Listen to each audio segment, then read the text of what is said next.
2 cents or your consent to give it 100%, cause I'm a beast, so lower your head. I rise, I ascend. Say you want it all, if you want it all, make a move, don't stop and wonder. Gotta take it out, cause I want it all. Don't stumble, I'll keep bouncing back. Take a step, cause I've been bouncing back. Yeah, I'm bouncing back. Yeah, I'm bouncing back.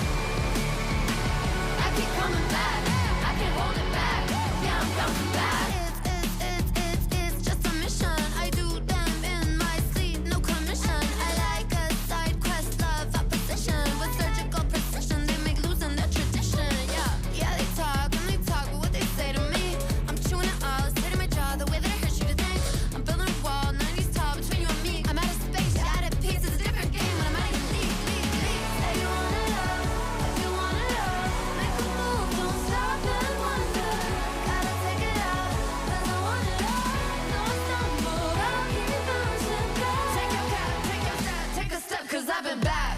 Oh, just like that, I beat you in, crank up back to back. Oh, just like that, I see a dub in my future stats. Oh, I know a place you can go, the doghouse outside my massive abode. It's lovely, it's cushy, and sometimes it's cold. Now sit and watch me get this gold. Oh, I want it all. I'll bounce back. I just want it all. I just want it all. I'm gonna bounce. I'm gonna bounce back. Said you want it all, but you want it all. Said you want it all. I'll bounce back. Said you want it all, but you want it all. I can have it all. If you knock me down, I will feel the fall.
Welcome to the final qualifier of the Fortnite Reload Elite Series 3. Tickets to Paris await. Who will be booking them? I'm Frankie Ward, and I am so excited to see who is going to be taking this one. We've got 5 duos who've already qualified, so everything is up for grabs tonight. Joining me are Coach Harry and Mr. Levin 2K. Levin, how are we hazing Harry tonight? How are we easing him into the desk? No, you know what? I think no hazing from me today. I think I'm a changed man. The British heat right now is too much for me, so I don't want to actually exert extra energy that I don't need to exert right now. Harry, how are you coping with the heat? Because you look like you've come from the Wild West, so you're surely used to the desert. I'd like to say I was, but it is very tough out here in the UK. But no, I'm just looking forward to seeing, who will represent EU at the LAN. I think it's going to be super exciting this weekend, and I'm just looking forward to the finals. It's going to be hotly contested. And look, people are also playing for prize money and prestige here and practice for Paris, because we do have these duos that have already qualified. More on them later, though, because right now we need to talk about what we're going to be seeing tonight. We're going to be heading back to Elite Stronghold. We went there for the 3rd qualifier finals. We're back there tonight with a new loot pool 11. It feels like shotguns are the order of the day. Yeah, look, it's gonna look a lot different to the last Reload Elite Series final you all would have watched. Of course, this season we got a new loot pool, so there's difference in weapons, but Harry, with new season comes difference in mechanics, right? We have a couple different new mechanics that I think are playing a big part in the proceedings today. And so, wink, wink, I think when it comes to the most used weapons, I think we'll see a big change from a really RES3 to RES4. No, absolutely. And I think the biggest change we're seeing at the moment is in the end game with the mobility. For most of, Reload, I think people have been seeing people use overdrive grenades, been using crash pads. And what we've been seeing over this weekend in the heats is launch pads have started to get used a lot more. And just being able to skip 1 to 2 moving zones and just save those extra builds. At some points in moving zones, you will see nearly half the lobby up in the air, and the biggest reason for that is the free fall mechanic that's been added to competitive this season, right? It means that if you are getting shot out the air, there's a lot easier for teams to be able to use them and save their materials for later moving zones. Look at this, man. This game here, there's literally 6 teams up in the sky right now. That's over a third of the lobby in the air in moving zones. And I think we're going to see a lot of that today. One of the key things you're obviously going to be looking out for is making sure you're timing your pad as well as possible, right? You always want to be the person the highest in the sky, the person doing it as late as possible. So I think we'll see teams like Nebs and Nathan, what they did as far as tanking and trying to play it as late as possible. Now, obviously, in Reload Elite Series, we have different Storm than we do in FNCS. And Harry, right now, it feels like the players are facing an existential crisis, which is to Storm or not to Storm. And if you're Yakko and Panzer, you're staying out of it. No, absolutely. I think without Storm Surge in Reload, it's how are you the most effective in the mid game, trying to be as stacked as possible going into end game. And as you'll see here from Panzer and Yakko, one of our qualified teams is playing around the supply drops, right? And one of the main reasons obviously is the extra loot, the extra mobility you're able to get. But as you see, the pads use the natural mobility, go towards a supply drop. But the main reason why is the supply drops show where the next zone's going to spawn, right? So basically what it means is if you are going and trying to, be a little bit safer in the mid game, trying to just, skip a couple of zones without having too much risk and having a little bit more information, you're actually trying to play towards these. And as you can see here, they're able to be in the next zone. And from this point onwards, what they're allowed to do is they're then allowed to use the extra loot and the extra mobility they had from the supply drop to then be able to try and go towards the next supply drop. And yes, you can see they're not able to make it all the way to the supply drop, but they're still able to make it far enough and close enough to the supply drops that it actually allows them to be in the 50-50 zones. And you kind of get away from those max distance zones, which are really hard to play around. Now, on the flip side, you got Sky and Scroll, who are obviously trying to play it, sort of the opposite way, right? Sitting way deep in the storm. No, absolutely. And I think, as you can see right here, the way they're going to play, because of the, the Storm's a little bit different, the fact you're not taking as much damage in Storm, they're actually just going to try and stay within their POI. And what it allows them to do, instead of, going into the first 50-50, it allows them to go into the 6th zone. And with how far that rotation was when you saw them on the map, it actually means that even though you think in a Battle Royale, you're never going to be able to make it that far, you're able to just sit there, not run into any situations with the Mammoth Pistol or any teams trying to get as many eliminations as possible. And instead, what it actually allows you to do is just skip so many zones and be that consistent whilst getting into endgame or towards endgame with as much loot as possible. And as you can see, in a really nice position for when the 7th zone pulls, and they do get fortunate to get a decent 7th zone afterwards. And you're going to see a lot of the same today, right? You know, you're going to see Sky and Scroll, as you can see from Heats, topping the numbers when it comes to storm time. So similar to in Battle Royale, how they like to play, you are going to see them being that type of consistent team, trying to just get 8 endgames and trying to just get towards the top of the leaderboard that way. Yeah, I think whether you're a team that's sort of playing in Storm or a team that's sort of trying to play for supply drops, it's about sort of, if you're a supply drop team, you're trying to be a bit more proactive, right? Making sure you're pre-planning your rotates so you're ready. As soon as you see a pop where it's going, you're instantly there to go. Storm teams, you get a bit more freedom, I think, maybe to sort of pick your spots and play at a bit slower pace. Yeah, it's going to be really interesting to see if that changes tonight. I suspect it will be exactly as you've described it, Harry. 1.25 minutes average spent by Yapko and Panzer in the Storm. The only duo that spends less time in the Storm is Kakapski and Vexu, who spend less than a minute, 58 seconds. Let's hover it over to our casters, though, because I know there's a few duos they're excited to see back in the lobby tonight. A lot of duos we're excited for, Frankie, but I want to think a bit about the past. There's been 3 qualifiers so far that have qualified 9 different teams to the LAN finals. But today in the lobby, Taco, we've got 5 of those teams competing. How do you think it's going to mix things up?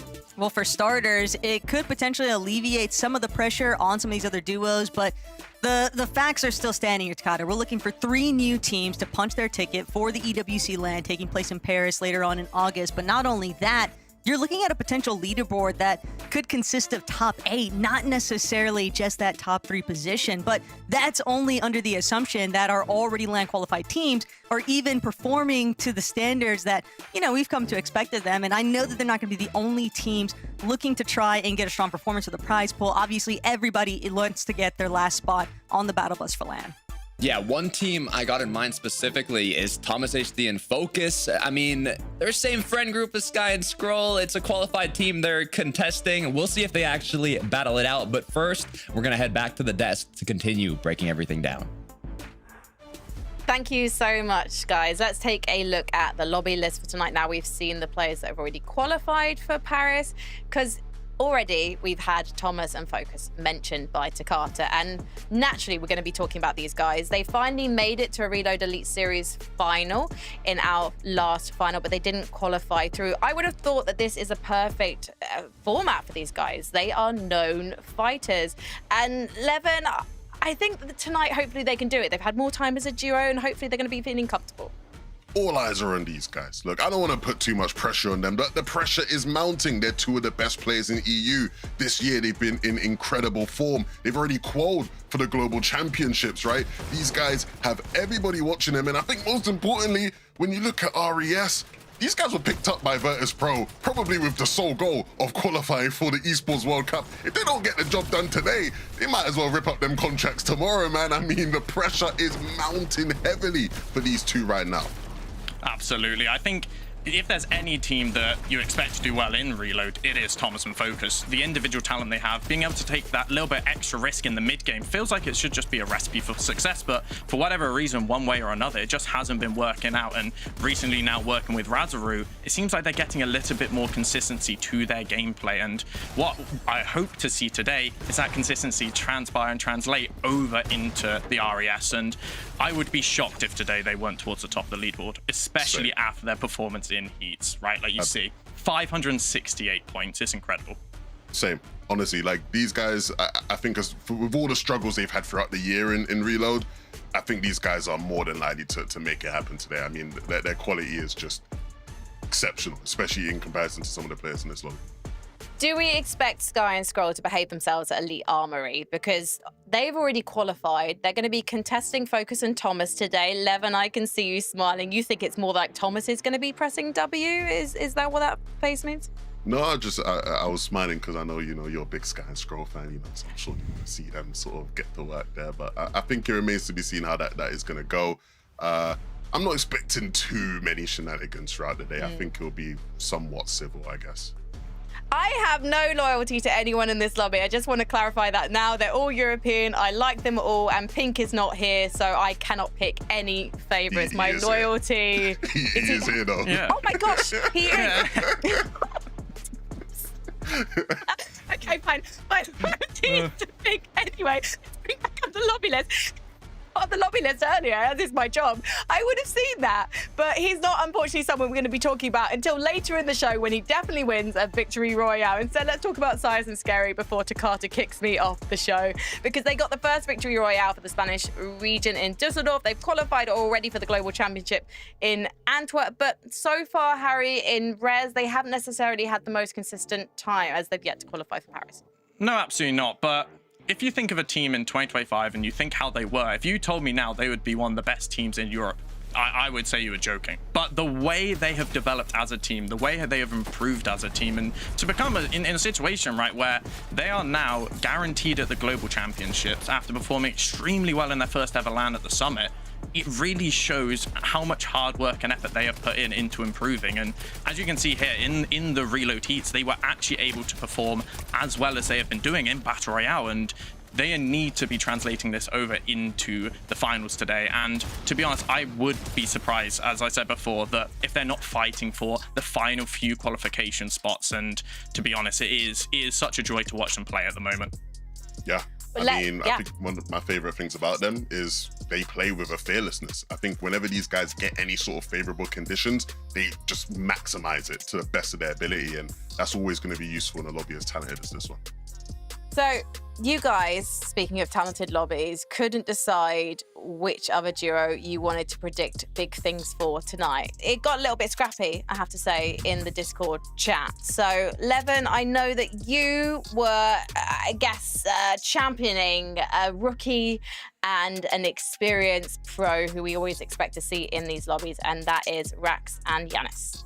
Yeah, I mean, look, when you look at Janis's career, I think people of late have been trying to write him off, sort of trying to act like he's finished, he's over, he's washed. But he always seems to have a knack for just qualifying for big events and making it even when you sort of seem to doubt him. And I think playing alongside Rax is the key, because Rax has obviously been getting all the hype in the world this year, sort of has had a mediocre year considering all the hype he was getting towards the start of it. But as far as recent form goes, Harry, Rax has been alive. He has been looking a lot stronger, especially in sort of Battle Royale and the Div Cups in the past couple of weeks. And I'd like to see that translate here today, just because, again, when we talk about the young stars in Fortnite and them sort of showcasing that they're next up, for him to qualify to the Paris LAN and be able to showcase his talents on stage will be such a big moment for his career. And I think with the leadership and guidance of Janis, I think they're in a good spot here, to be honest, uncontested today. I think they can secure one of those 3 spots. That 3.89 damage ratio from Rax there, that is the highest of all the duos in the lobby tonight. Obviously, captured during the heats. Now we've got a set lobby. Things could be very different tonight. Let's hope that Rax can use the experience he's had so far and step things up for him and Yanis to make it to Paris, because Yanis, we expect to see him on LAN. Harry, though, speaking of LANs, you have gone with a duo that will surely be an audience favourite if they make it to Paris, and that's our French duo, Izzy and Nosif.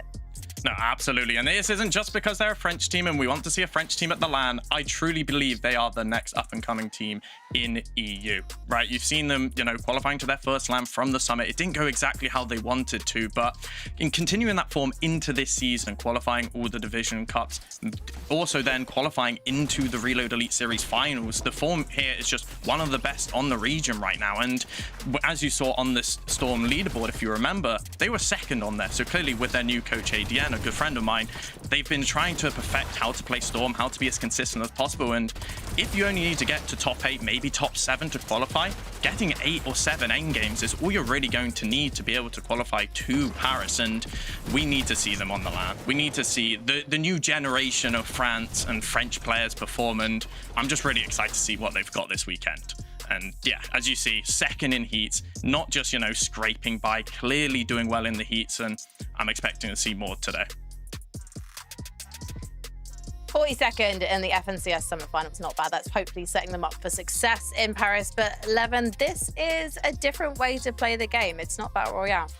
Absolutely, it's not. But I think, you know, as much as we disagreed on that one, we see the talent with these two. I think they've got more than enough quality to make it happen.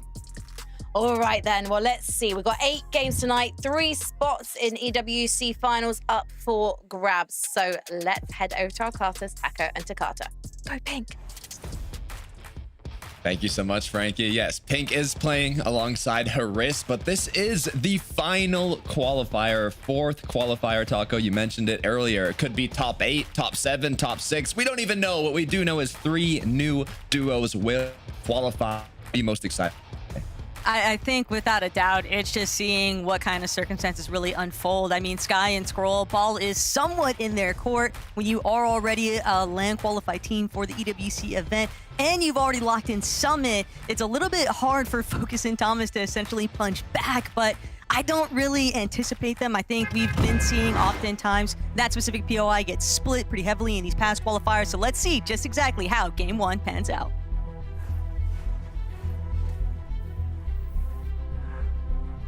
A lot of big storylines going into today, but we don't have to wait long as we go straight up to the north side of the map for some quick action.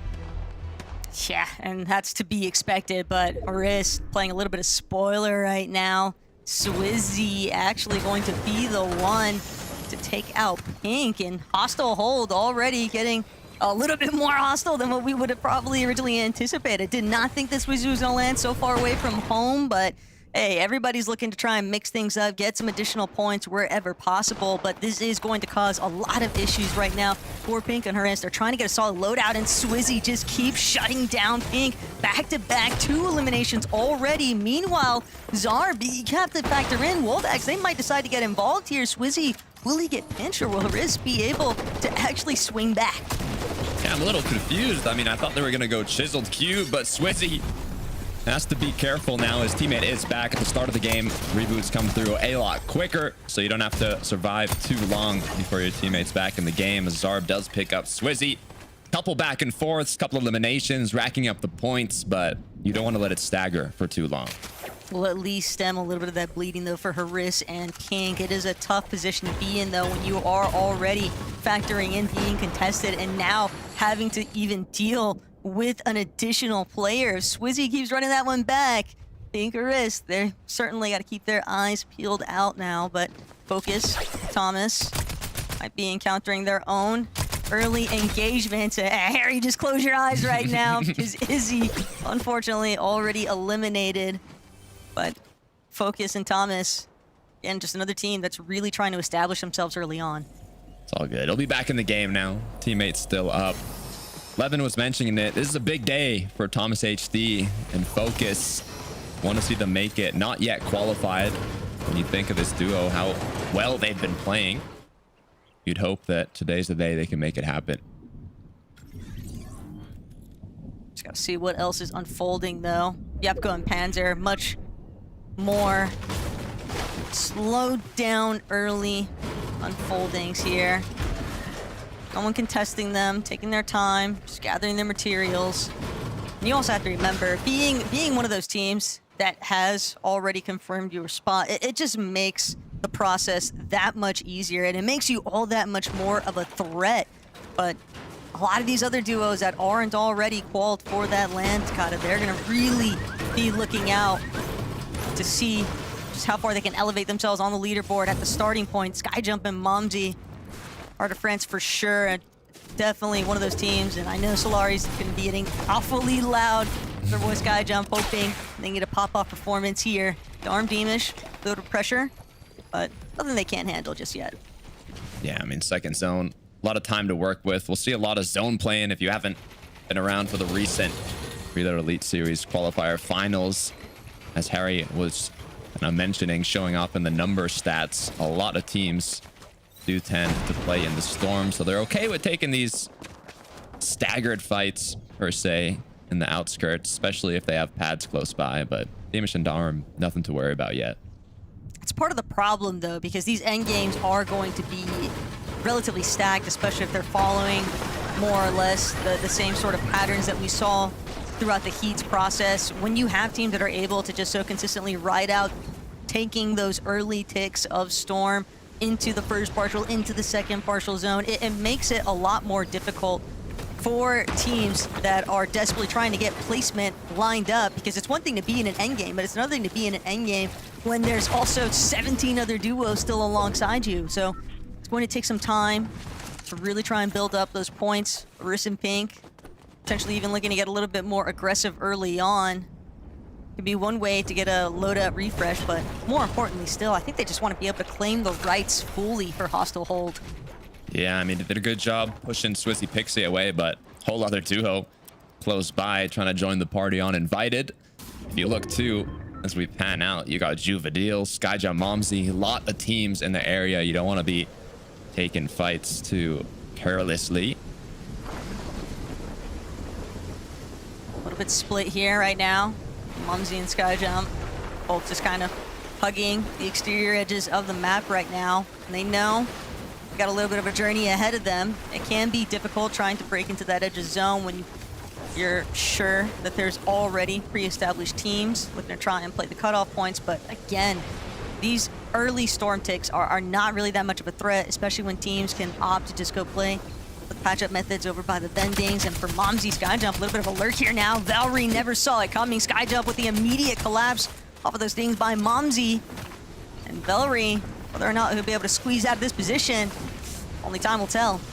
Cutting the distance, need to close this out quickly. Once you have that big HP and shield advantage, you do not want to let their teammate come on through, and that's exactly what Chuck just did. Big shot connecting, but it's not going to be big enough. Momsy, Skyjump still have a good amount of shield. Barry now doing what he can to stay up, and it looks like it's turned back into an even 2v2. Better still, though, for Skyjump having control of that vending machine, but it does allow Valerie some room to breathe. Chuck, though, under duress. Momsy making the approach. Valerie now trying to see if he can apply a little bit more pressure alongside his duo, but there needs to be a conclusion. These early fights, these early exchanges, one elimination already, but two in tow right now for Momsy and Skyjump. But more importantly still, Takata, it's the later that you take these fights, the more at risk you are of losing your entire loadout, and trying to refarm and reestablish is only going to be that much more difficult in a finals lobby caliber. Yeah, it's not just about the reloads or reboots getting disabled. It's like you mentioned, Taco, having to play these end games with very bad weapons, low mats, low heals, low consumables. Even if you have the chance to reboot back in, if you don't have your kit, it's going to be extremely tough. Speaking about kits, what are you thinking about the loadouts? You've been watching qualifiers, seen you panning in. I mean, Mammoth, RPG, what are you thinking? I think for the most part, anybody that's able to find an exotic or a mythic is going to be more than happy. But the most important part still here, Takata, is just who's carrying or taking advantage of the launch pads, really. I think that has been a real difference maker here. And Vadil already letting it ring out.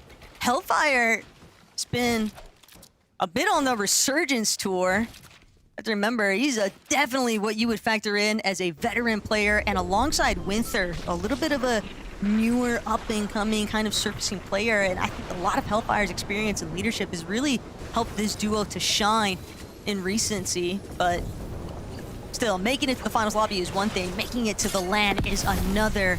And Hellfire and Winther, they are certainly on the hunt, but they know Vadil and Ju so nearby, holding them a little bit at bay. It's going to be difficult. I mean, the experience is there. Hellfire's been playing for a long time. And in this kind of aggressive forward format, I think they can make it happen. We'll see how it plays out. We'll see game one. It's 8 total matches. They go by quickly, so you kind of have to see where you're positioned, but we'll get a feel of the lobby from this first game. Liking that overhead view right now, though, for Pradaj and Trexer. It's hard not to root for Pradaj, but hey, there's a lot of teams in this lobby that want to find themselves on that battle bus for LAN. Pradaj and Trexer, though, just trying to see where they can nestle into. Zones beginning to close in. Still a couple more, though, before the reboots will become disabled, and decent loadout right now. SMGs have definitely been a little bit more favored for a lot of players, but the Gatekeeper, I think, has been the real standout component. And while it can pack quite a punch here at Takata, it's one of those weapons where you need all the precision, because if you miss out, you see that 30 tag, you're just depressed. It's one of those. I mean, good news is we're in the finals, right? If you made it this far, let's hope that you can have that crosshair placement dialed in. You can hit those shots. Syaz, scary. We'll see how they perform, but for Glebshy Robin, they're kind of choosing the Storm strat, as we were mentioning earlier. It's not bad to be here.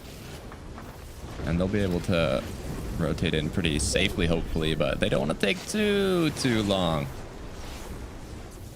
I'm going to depend on bandages, though. Leads me to believe that something definitely went south. You know, they got a little bit fraggy, given the 2 eliminations, but got quite a ways to go. And entering the zone, and you are just so low on your white HP and not even fully stacked on your shield. Granted, the Flowberry Fizz could shift that for them, but they are desperately in need of a refresh. It is hard to believe that they are going to find the whites they need that aren't already guarded by another duo. Yeah, I wouldn't even be looking for a refresh yet. I'd be just trying to find any medkit bandage possible, something to get your whites up before you take that fight. Thomas and Focus, though. Nice elevated position. Team's already boxed up close, but they should be able to get into the edge here safely, as Aurora, though, or Shark, I guess, has lost Teeny. Playing as a solo. Shark Teeny definitely love a little bit of that org representation, but you can see Lobby starting to fold into itself. Shark looking around, trying to create a little bit of space potentially here. But the problem's going to be Teeny touching back down in the first place and getting close to his duo. It is just so difficult to reconnect with your teammate whenever one of you gets this. Oh man, just like that. I thought for a moment he was going to make it in, but Darman Deem is just too quick with it. And not only that, but they know Shark likely very close nearby. And they just want to continue to separate the two, which, while it might be a problem for Shark and Teeny currently, it's also a problem for everybody else in this lobby, because you want the teams that are already qualified to the LAN to be able to have strong performances, to be inside that top 5, to make the leaderboard a little bit easier to kind of nestle into. But yeah, Darman Deemish, last team you want to run into in Shark and Teeny's position. A lot of teams grouped up on the edge here. We'll see where zone ends up pulling. Reboots are now disabled. We're in that 7th zone. The pressure is going to be on. 18 out of the 20 duos up. It's a common trend in the finals here. Basically, whole lobby makes it to the end game, and then the chaos just unfolds. Sky and Skrull, though, have got quite the loadout to tango with, though. I'm a little bit concerned for some of these other teams. The Hot Rock Dualies is an interesting weapon. I'm really curious to see how Skrull actually utilizes that gravity effect on the jumps, but not only that, how he's going to look to potentially control some of the teams that are certainly going to look to try and take over height later on. Swizzy, Pixie, though, circling back in to what they've been getting up to. You can see Lobby still relatively stacked. 18 duos still, dropping down, though, to 17 placement points. Are going to start factoring in here shortly, but a handful more players still need to get rid of. Canis Rax rotating up as well. Oh, Rax got cracked, though. Has to be careful. Deemish Storm primed up and positioning. Should be able to get some shots through here. 1 Elim on the board. With just 7 seconds left to decide. Is it going to pull right back down the mountain? Or Darman Deemish going to be in the favorable position? Ooh. They're definitely not going to waste any time, though. Already set up to be ahead of the rest of the pack. They recognize the fact. Sky Skrull right there with them, but Sky has been heavily lit up, likely by the Deal and Ju or Focus Thomas. Some really strong competitors deciding to make themselves dangerous here for Sky and Skrull. While they've got the pizza slices, it's primarily shield. Only 5 actual white HP is just not going to be enough there. But the med kit will bail out Sky for the rest. Still, taking this time to heal means that they can't be as aggressive. It's only Skrull that's going to actually be able to try and push teams back from their position. But trouble has struck for Zarb off in the distance. Sky Jump and Mumsy have managed to knock another player. And you already know, Takada, that's just going to leave a solo in the lobby. The pads are starting. Not too many players up here yet. 11 was mentioning you don't want to kind of be the first duo to pad up. It's better to be the last in terms of, you know, getting shot at. But when you're so high up in the sky and the height's still getting kind of battled, I mean, it's better to get a bit ahead. But if there's a box you're going into, I do not want it to be Sky and Scrolls. Luckily enough, able to get out quickly. Momsy, on the other hand, fully cracked. Does not get knocked, hopefully. Able to find a bit of time here to heal up. Thomas in focus, going to make the first attempt to try and control high ground, and they are letting the rest of the lobby know it. Rex nearly eliminated, but still manages to reconvene with Yanis along the way. Still, Thomas and Focus applying some very consistent pressure here. But the question is, who's going to be the first to try and challenge off of the teams that are opting to now launch pad upwards? It's very difficult for Focus and Thomas to micromanage between high ground and ultimate low, because you never know when a team might decide to surprise jump at you. And so they're doing a great job right now at just controlling the flow, trying to prevent these teams from the launch pads actually threatening their position. Yeah, I mean, they can assume they're going to try and float as long as possible. They want to get those free rotates. They want to conserve those mats. But as they get lower and lower, the pressure starts getting heavier. They have to start looking up and taking those shots. Momsy is going to be the target you want to hit in terms of HP and shield, but it's so hard to pick them out when there's just so many players above. Swizzy, though, gets knocked down. Focus picks up one. Two more players left on top, but they are going to continue controlling the height. Damish and Darm trying to see what sort of chaos they'll be able to control or manufacture even from underneath. Just looking for a little bit of room to breathe here. Panzer, Yakko, about to get involved in the action yet again, but Focus and Thomas, this has just been clinical from these two, doing a great job. RPG certainly helping them out in that department too, in terms of being able to just play destructo mode on the builds beneath them. But Yanis, Rex, still holding on, making their way through that secondary height. It's a big team. I'm excited to see how they are able to perform. Damish Darm with a quick pick onto Yapko. This is where the mats start running low. This is where you have to start looking for those refreshes, playing a little bit more aggressive. But when you got Thomas HD in focus, launching rockets from above, you got to be careful. Great change in layers, though. They're still holding on. Sky has fallen, though, and that is going to be a tough blow here for Scroll. Now left to try and see if he can scramble, but there's anybody that can pull off a solo clutch. It's definitely this guy. But what does he have in store for us here today? With only one build, no materials remain here in Takada. He's got to find a refresh of some capacity. Damish, same boat, takes down Pradaj.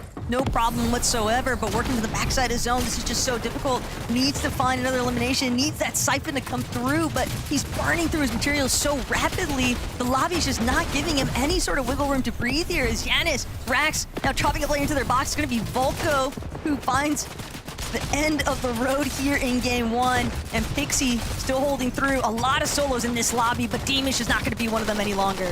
8 elims is where he gets cut off by Pixie, shutting him down. 5 on the board now. Scrolls still up somehow. Issue is he's out of heals. He has a 2v1 as Yanis is going to knock down Scary.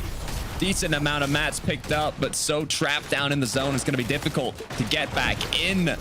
In the meantime, I'm wondering, Thomas, Focus, they still have height. They're still applying that pressure from above, but Fadil is now left alone.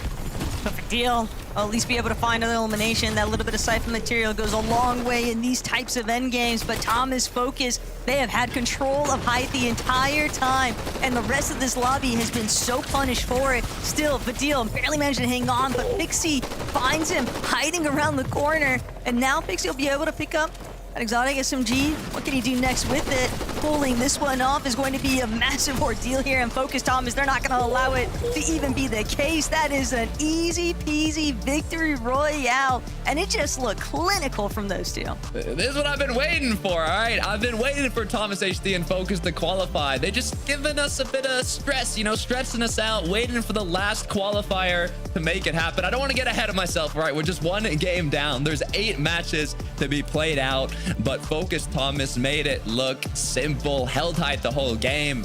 Frankie, Harry, Levin, how are we feeling? I was enjoying the aerial show and the end game there, but I was enjoying Focus and Thomas being on top at last even more, Levin. Yeah, have you heard this really cool thing called high ground with an RPG? It's a pretty neat trick, that one, Harry.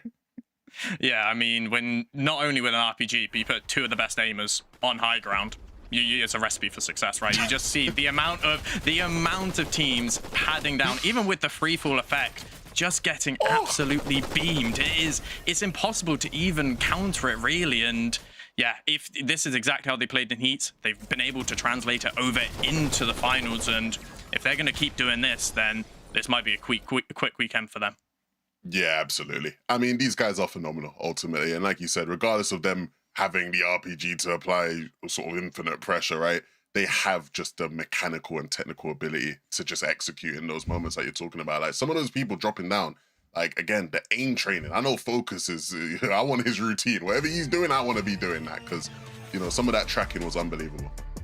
I know that Thomas has never won, famously, an FNCS major final. If he wins a Reload Elite Series qualifier final, does that kind of count, Harry? We're not counting that one, Frankie. But don't worry, the big one's coming this year. Just you wait. Hey, let me not speak too much, but trust me, we're happening. This is a way to get some momentum, but we still have 7 more games. So the question is, can Thomas and Focus maintain this high ground and that freight train that's hopefully taking them all the way? We'll have to see. Let's take a short break.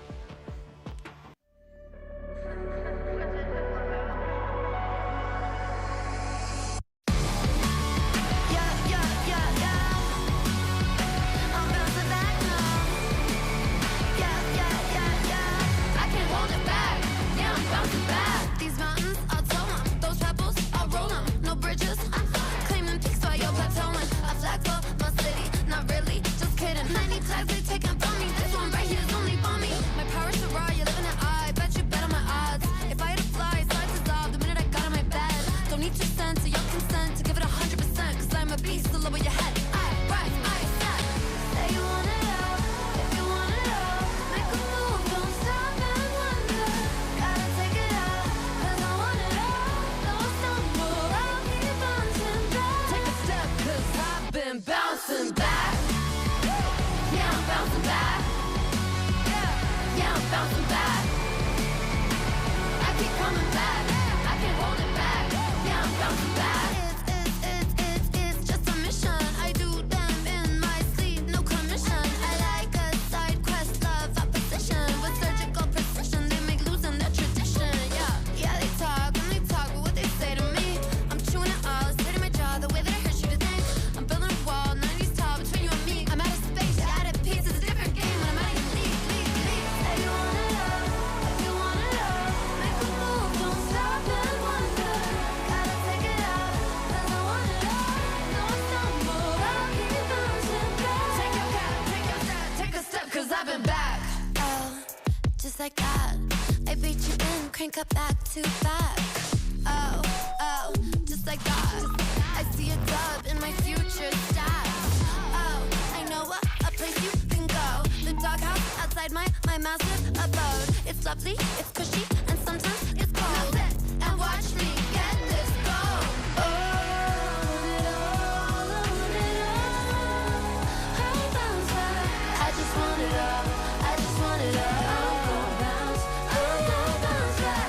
Said you want it all, but you want it all. Said you want it all, bounce back. Said you want it all, but you want it all. I can have it all. If you knock me down, I will feel the fall. I just got back up, I'll bounce back. I just want it all. I just want it all. I'll keep bouncing. Yeah, I'm bouncing back. Yeah, I'm bouncing back. I keep coming back. I can't hold it back. Yeah, I'm bouncing back. I keep coming back. Yeah, I'm bouncing back. I can't hold it back. Yeah, I'm bouncing back. I keep coming back. Focus, Thomas, and an RPG on the high ground from Zone A. Oh, it turns out that is a recipe for a victory royale, but we're only 1 game into our final qualifier final of the Fortnite Reload Elite Series. And there are a few jurors who are looking to step things up. So let's take a look at the leaderboard and see where the points are currently standing. As you can see, naturally, Focus and Thomas are up there. If you see a crown next to a Joe's name, that means they've already booked their spot for Paris for the Fortnite Reload Elite Series final. So that line you see below fourth, that's going to keep moving because we've got 3 spots left for grabs tonight. Now, 11. Darm and Demas, they are starting like they mean to go on. We know that this is a duo that can fight. And all the eliminations, all 8 of them, were actually taken by Demas in that last game. Well, yeah, I know why Dimash has the crown next to his name. Because, I mean, when it comes to these end games, he don't muck about. On a tear throughout the mid game, right? Of course, when you're in the midst of fighting the likes of Teamy and making it look easy, of course, we're going to have to rate you highly. But ultimately, these guys, we know how threatening they are in these moments here. Whenever you're next to their layer, whenever you're next to a box that they claim, you're always going to be at risk, right? Excellent box fighters, Harry. And again, putting on a show for us in this first game. Absolutely. I think if you're going to be not playing towards, launch pads, the amount of eliminations you have to get on mid-ground is just so drastic, right? And with the chemistry they have and how easily you saw them jumping into soloist boxes or even duoist boxes and just getting the refreshes, just getting deeper and deeper into the end game, I mean, as you said, there's a reason why they're at the LAN. Let's take a look at the leaderboard. We had a number of notable solos fighting against Focus and Thomas in the end game, and we saw that Swizzy and Pixie were one of those duos. Pixie was having to try and solo clutch for the duo, Coach Harry.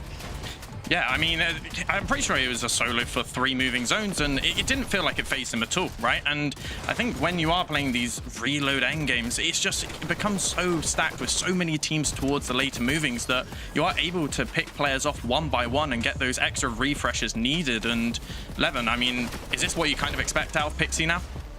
I mean, yeah, that is the level he's showing. I think the big thing for these guys is obviously trying to avoid why they were in the solo, right? Obviously, they were one of the teams that padded, they dropped down, Swizzy gets beamed. I think it probably is a bit of like a micro thing where you do probably have to be a bit more intentional when you do decide to cut your glider and drop down in terms of thinking about where are like the team on height looking, right? Like how can I drop out of their line of sight or at least drop at an awkward angle to where they might have to flick to hit me rather than just giving them the chance to look straight at you and beam you down. So again, really good game from Pixie there to clutch up a lot of points even with the circumstances.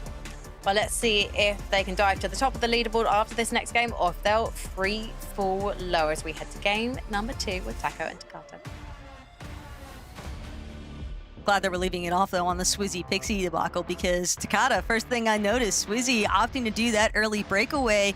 It's been a pretty prevalent strategy for a lot of teams throughout the past 3 qualifiers, so to see it surfacing again here today in the final Reload Elite Series qualifier finals, it makes total sense. You play a little bit of spoiler to the teams elsewhere on the map that are looking to try and establish themselves for the LAN, but you also got to just see if you can collect any freebie elimination points, and for Swizzy, it definitely worked out pretty well, and it also put Pixie in a great position just to sort of max out his farm potential at their original drop.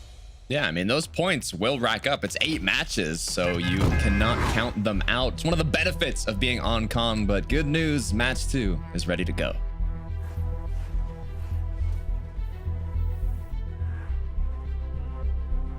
Everybody just waiting to see, will there be an unexpected guest at our drop?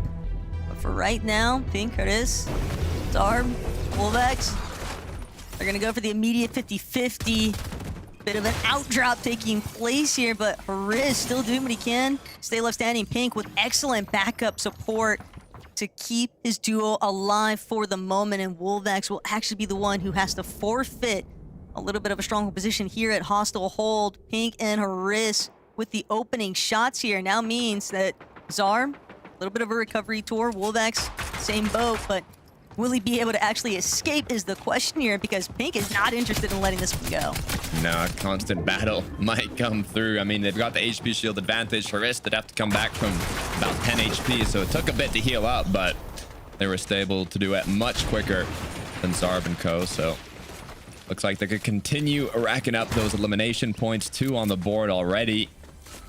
As Wolvex is going to do what he can, just wait for his teammate to reboot back in.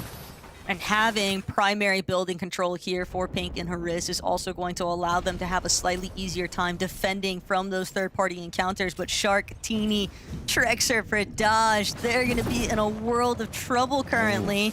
one elimination apiece. You almost have to ask the question here, Takada, with the duo missing, and the last person that we saw eliminated being Trexer.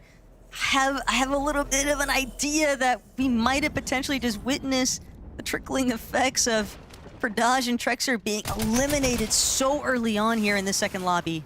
Oof, I mean, that's really tough in Reload. We've seen it, I think, last endgame for game 1. There was, what, 17, 18 duos up literally when the endgame started. So already being at 18 so early on makes you wonder. Momsy Sky Jump, though. Quick Elim on the board as they'll continue with their path. Not too much to worry about here. Hellfire also kind of just skirting along. Recognize the fact. Cringe Volko just ahead. Winther a little bit further out from where Hellfire is currently located, so if he needs backup, it's going to take a second to arrive. But for Volko and Cringe, they don't seem like they have any idea that Hellfire is even lurking right around their building space. He's doing a great job.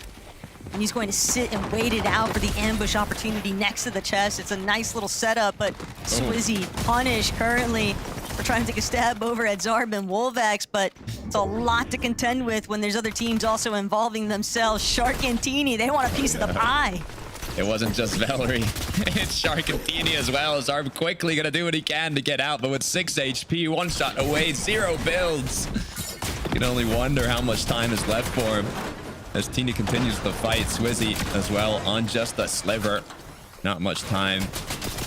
As Pixie doing what he can to help his teammate out here, but Shark just looking for one big shot to connect. He knows there's more players in the surrounding area. They have to be quick, but that's what they specialize in. As Shark picks up Swizzy, 3 elims on the board already, 9 points racked up for this already qualified duo. Placed 19th in one lobby. First lobby of the day. Still has 7 other games to work with, but with the way that Shark and Teeny are just coming back at this lobby with a vengeance from that early departure by Tormin Deemish in game 1.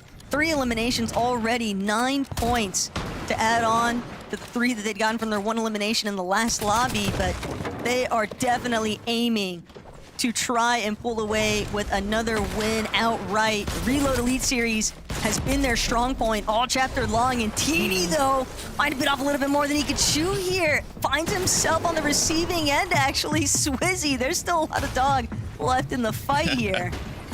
Maybe getting a little too confident for a moment there. Swizzy Pixie have 1 elim on the board now, so they've been more on the receiving end of the aggression today. Despite their little switch up in game 1, Teeny now going to be forced to reboot back in, recuperate the loot that he's lost. I'm wondering what Shark is going to do here. Just lurking about. Doesn't really have too many other options, though. Taking this 2v1, even for Shark and his potential, it's a dicey engagement. But for Fadil and Jew, a little bit of replay action here to see what goes wrong for Nosif, or what might have gone right for a moment there. It looked like Nosif was actually going to come out on top, but Fadil, it's a great job capitalizing on the elimination opportunity. I was scared for a moment there. 2 shotgun shots not connecting, but hey, the job got done. No player. I mean, the deal didn't go down, so all good for now with Sky Jump Momsy. Looking to see if they can represent in Paris. 27 points already. We'll see what they can do. Harry kind of called it on the desk during the pre-show, though. What you're really looking for, if we are factoring in, like, let's assume that all the teams that are already qualified for LAN also find themselves in top 5 here today. Then you're trying to gauge, can I put myself into a top 8 position? And so for a lot of these teams, yes, we're going to see the lobby kind of spice up a little bit as the day goes on, but I think realistically, he was right on the money with the sense that all you need is to just make it to the end game. You just need to make it into the, I'd say even the top 10. If you can factor in around there consistently and then pull away with some strong performances within like the top 5 of placement, you're probably going to be looking right at that top 8 position. Yeah, I mean, you start getting placement points at top 15. You get 3 points per placement from there on to the final ones. And I mean, it's also 3 points per elimination. So this is quite an elim heavy format, if you can consistently, like you said, get top 10, pick up a couple few eliminations alongside it, it should be more than enough to place top 8. But it's, you know, much easier said than done when you're in a lobby of this caliber with the best of the best in the world. Well, in Europe, competing. Bubshy Robin, 2 on the board already. Got a little drop. Harry was mentioning it from the start of reload. Kind of tell you where that next zone is going to be. Where the care packages drops has to be inside of that next zone. So a lot of players kind of using that to their advantage. And Winther just trying to hold down elevated position. A little bit of a base up. Top tier training. Trying to get that eagle eye view for Hellfire as he continues to just farm out. They know that there's other teams around, but you can never anticipate which corner someone's actually hiding behind. And for Panzer, will the wait be worth it? Unfortunately, Hellfire and Winther, they opt to just extend even further out. The hunting rifle shot is not going to connect. Instead, it just lets Hellfire and Winther know we might want to close off this line of sight. Yeah, well, the headshot didn't connect, but a bit of damage at least. Sky and Scroll up on the hill. Dexy feed up. Pretty calm. Mammoth in hand. Looking to see if they can make anything happen. Last game, though, Thomas focused with that RPG on high ground. It was looking lethal. I'm not really too surprised, but at the same time, you know, it's always interesting to see a duo hold height the whole end game. Yeah, and for Dexy and Fido, they had such a tumultuous journey to even make it into this finals in the first place. It came down to the wire in their heats. Their game 8 performance is what led them to finish 4th to even qualify for today's competition. And when you've got competitors like Sky, Scroll in the lobby lurking about, it's going to be all the more difficult to not sort of succumb to the pressure. But we've seen them overcome it once. Will they be able to do it yet again here today as Sky, Scroll not really looking to try and shift things up too heavily? Supply drop giving them the indication of where that zone is going to pool, and they're more than content to just kind of bide their time. They'd rather wait before getting headstrong into the action. A lot of duos in different states of mind, you know. Some already qualified GC and the Reload Elite Series finals in Paris later this year. Others not having qualified to either, making it a lot harder to choose, you know, where you're going to actually drop today, how you're going to play, how much confidence you have going into it. Swizzy Pixie, team with a lot of confidence, as they've been fighting all day long. All they wanted was priority control, bending, play for that patch up. Swizzy utilizing it.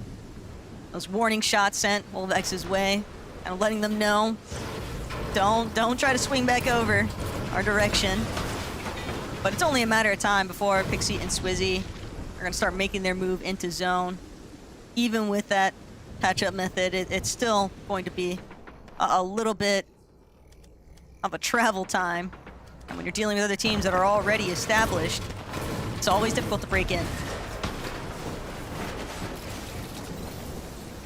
Fringe Volko free farming up, making sure they can set themselves up. I mean, we talked about it when the game started. We're like, oh, whoa, 18 duos. Okay, well, now we're in 6th zone. Reboot's about to be disabled, and we still have 18 duos. This is where the game actually begins, Taco.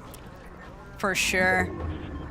And for some of these teams, they're really just waiting for the reboots to be disabled before they decide to get a little bit more aggressive, try and find those isolated pick opportunities, put duos into those solo situations where they'll have to scramble to try and make up the difference here. Rax and Yanis, though, supplying control could be a difficult position for anybody that comes their way, but it's like the calm before the storm, really, when you're watching these teams settling into their positions. That it is. Got high hopes for Rax. I mean, he's been performing a lot recently. Hoping this could be his year, but, you know, we're still waiting on that major tournament performance, right? See him qualify for LAN, see him perform well on that. The hype is there. The expectations are there. We just have to see the performance match it. Well, in Rax's case, too, you know, experimenting with a couple of other duo partners before realizing that Yanis really was just the best fit all along. I mean, thinking back even on the Div Cup finals performances taking place recently, the fact that they're qualifying into them, the last 2 at least. June 20th finals for Div Cup, 3rd place. The most recent one, unfortunately, netted them only in 13th, but it's still, the potential is obviously there, and now they have to translate that into a Reloads environment, which everybody knows Reloads obviously going to be very different how it's played out versus standard BR, but that's a challenge that all of these teams are willing to try and tackle here today, because ultimately it's just about making it to the LAN. This is your last chance to do it. 4th qualifier. Pressure is on. Zarb has to be careful, fully cracked on his rotate. His players go from one side of the field to the other. Badil Ju looking healthy. Velry, though, has to be careful. No shields to work with. Gonna have to recuperate. Chuck, though, that's the walls. Should be able to continue. This would be a huge opportunity, too, for Ju and Badil. They came in at the final hour to qualify for that Major 1 Summit LAN. And if they make it here today into the EWC LAN over in Paris, Takada, I almost wonder if that might potentially cause Badil to have second thoughts about some of his plans for Battle Royale later on in the seasons. But right now, zoning in on today's competition, Thomas, Focus, can they do it again? We saw them have a clear commanding control of their heat. 3 Victory Royales is nothing to scoff at. Game 1, sure, it might have been made a little bit easier with RPGs on height, but even without it, will they be able to control high ground one more time? Careful, though, because second height, it's Sharktini. There's a team you're fighting. I don't know if you want it to be them. Confidence is there from Thomas and Focus. They want the back-to-back, but you got to find that right opportunity to strike. We'll see how aggressive Sharktini actually try and play here, but so far just holding on for those rotates, looking to see if they can get a quick beam. Got company, though.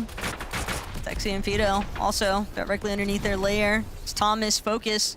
They have made it right up to the high ground, continuing to build their way out. A lot of hard materials being invested here right now, but it's just such open surface right now with the way that the zone has pooled. All these other teams underneath them are going to have an incredibly difficult job cut out for them.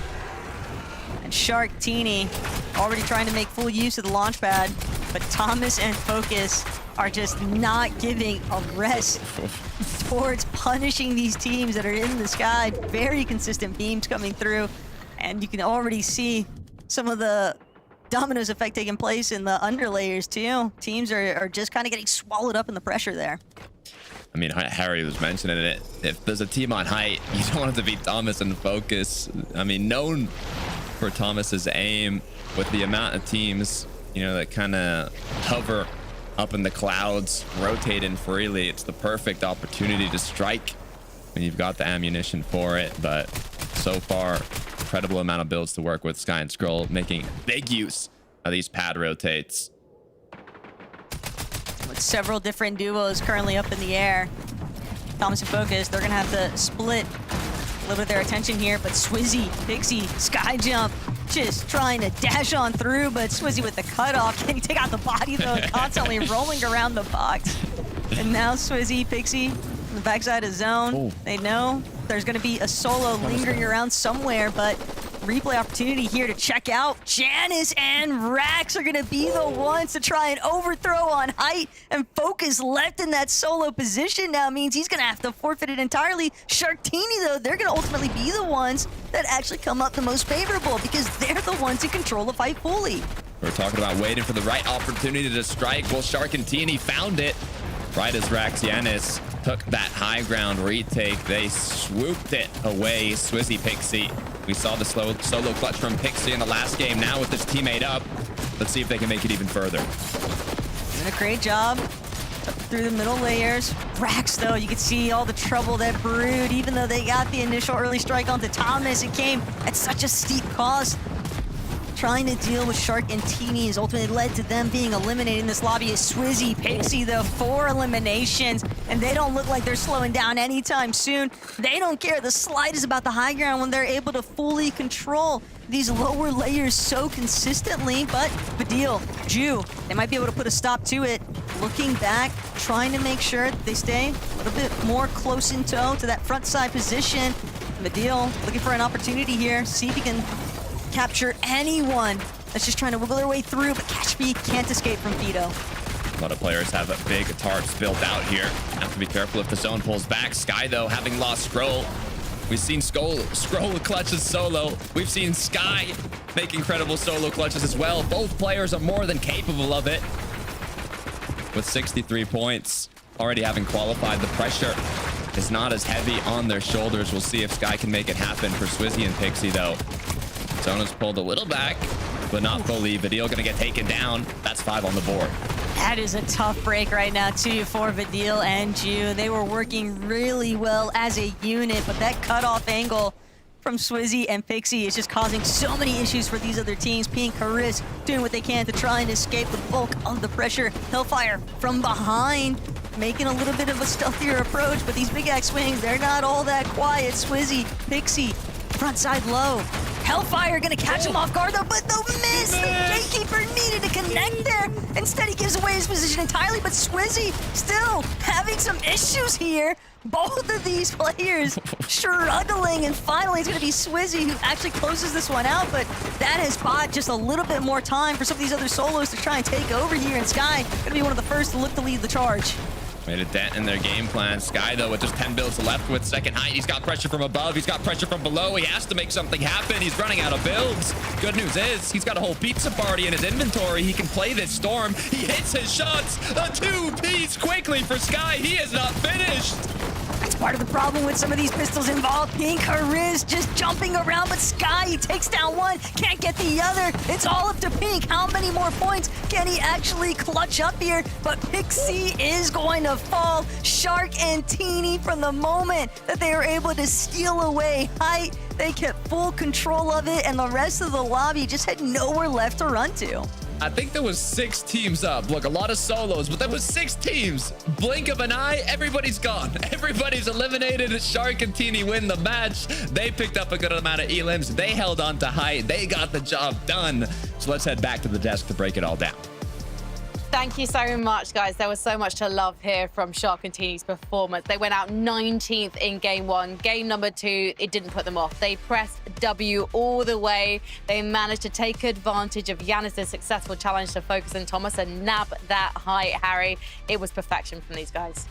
Absolutely, and I think when you think of Shark and Teeny, the sort of like domination they have over the lobby, right? One bad game and, all right, we're going to go key this team, we're going to go look for a fight over here, and it gets you into a situation where you have the best loot possible going into endgame, and it gives you those extra eliminations which pushes you up the leaderboard. And there's a reason, right, why the landing spot right now that they're landing at in the last finals was split, and in this finals the whole area around them is uncontested. No one wants to fight them at all, right? And look, when there's any action on height, you know Shark and Teeny are going to be there to clean up. And Levin, I mean, can they continue this throughout the rest of the day? I mean, we're talking about Reload Elite Series and Shark and Teeny. So, yeah, based off of the previous ones, it's likely they end up in first place. I mean, it's just what they do. And, you know, you sort of touched on it, Harry. This game started off very differently. There was clear intention that we have to be more aggressive. We have to play to our strengths.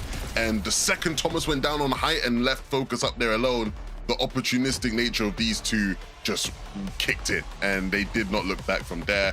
A very standard Shark and Teeny game, I think you'd have to call it, as far as what we've seen from them in Reload tournaments this year.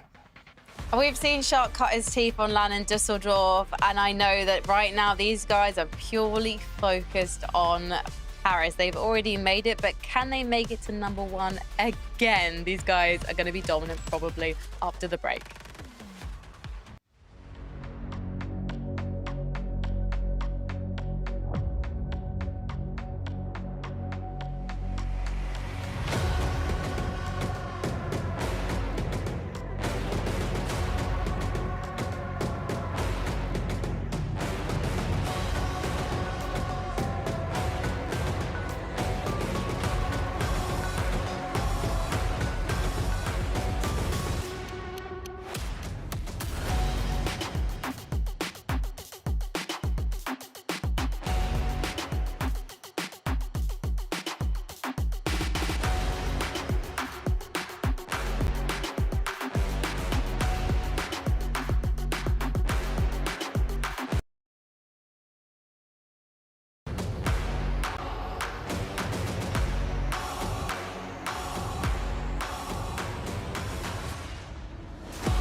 The Shark and Teeny show has kicked off. Yeah, game one, it was just a warm-up. They might have gone out early in the lobby, but this time round, they pressed W for vengeance, and now we're looking at seeing them maybe win yet another qualifier final in Res. But let's take a look at the leaderboard and see who is going to be challenging them for the top spot.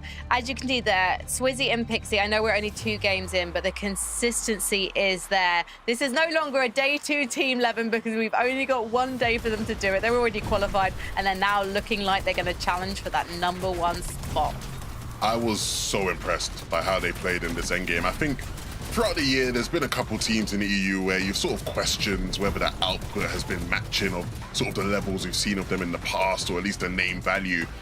These guys in this game, Harry, it just felt like the way they played this endgame, I mean, it was so dominating as far as just fully tarping and then just waiting for people to make mistakes on their layer or around boxes near them. The amount of situations they were in, just like this one, where Swizzy and Pixie in the same box, run into someone, fully box them and just take them out. It was so fun to watch. Yeah, it's textbook modern Fortnite. You claim the space on your layer and you create refreshes from it. And your question, can they fix the mistake they made, the micro mistake in when they were free fooling in game 1? They fixed that and some in the second game, and they've created themselves a nice gap at the top of the leaderboard. I know we're always talking about the Danish duo of Pablo Chino being the Clutch Kings, but actually, Sky and Skull, I feel like this year we see them getting things done. They are each other's insurance policy. And in that last game, Harry, it was Sky who was just on his own in the end game, picking up multiple eliminations. Absolutely, and as we touched on at the start of the show, it's, you're going to see them in every single end game, right? It's a team who has created their whole playstyle on being, a modern-day Cammy and Seti, having that type of consistency in every single end game. And, when you have such talent and such unique consistency between the two that, one can take over IGLing, the other one can take over fragging, it's like, when it comes to solo clutching, as we saw at the summit, they can do it and some. They can create such big games from it, which can always keep them in the mix at the top of the leaderboard. Well, let's see who takes game number 3, because our casters, Taco and Takata, are ready. Thank you, Frankie. What's interesting is post game 1, it was top 4 qualifies you, and now post game 2, top 6 qualifies you, because more and more of the duos that are already qualified are getting into that top 3, that top 5, and it is expanding, Taco. They don't want to get too excited just yet, though, because if there's one thing that's always held true when it comes to the Reload Elite Series finals is that we are frequently seeing the adaptations being made, usually around that 4th, 5th game period. So we're about 1 or 2 lobbies away from really starting to see some of these duos start to really mix things up, because obviously teams that are outside of that top 10 position on the leaderboard, they're going to start trying to pull out all the works to see whether or not they can come back with some huge leapfrog potential on the leaderboard. And then obviously the teams that are already in that spot, they want to try and hold on to it. It starts here in game 3.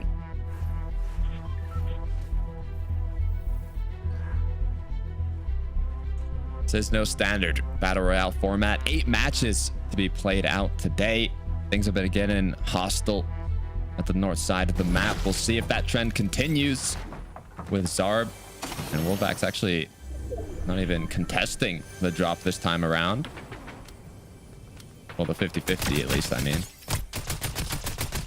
It's a little bit risky when you know that you're already going to be outdropped. There's really no point, and Wolvex just won't be able to hold through. Pink has done an excellent job really leading the charge here today. A little bit of a stumble in that first game when Swizzy was initially getting involved, but ever since then, Pink has done a great job at holding his own inside of hostile hold, and Risk right there with him.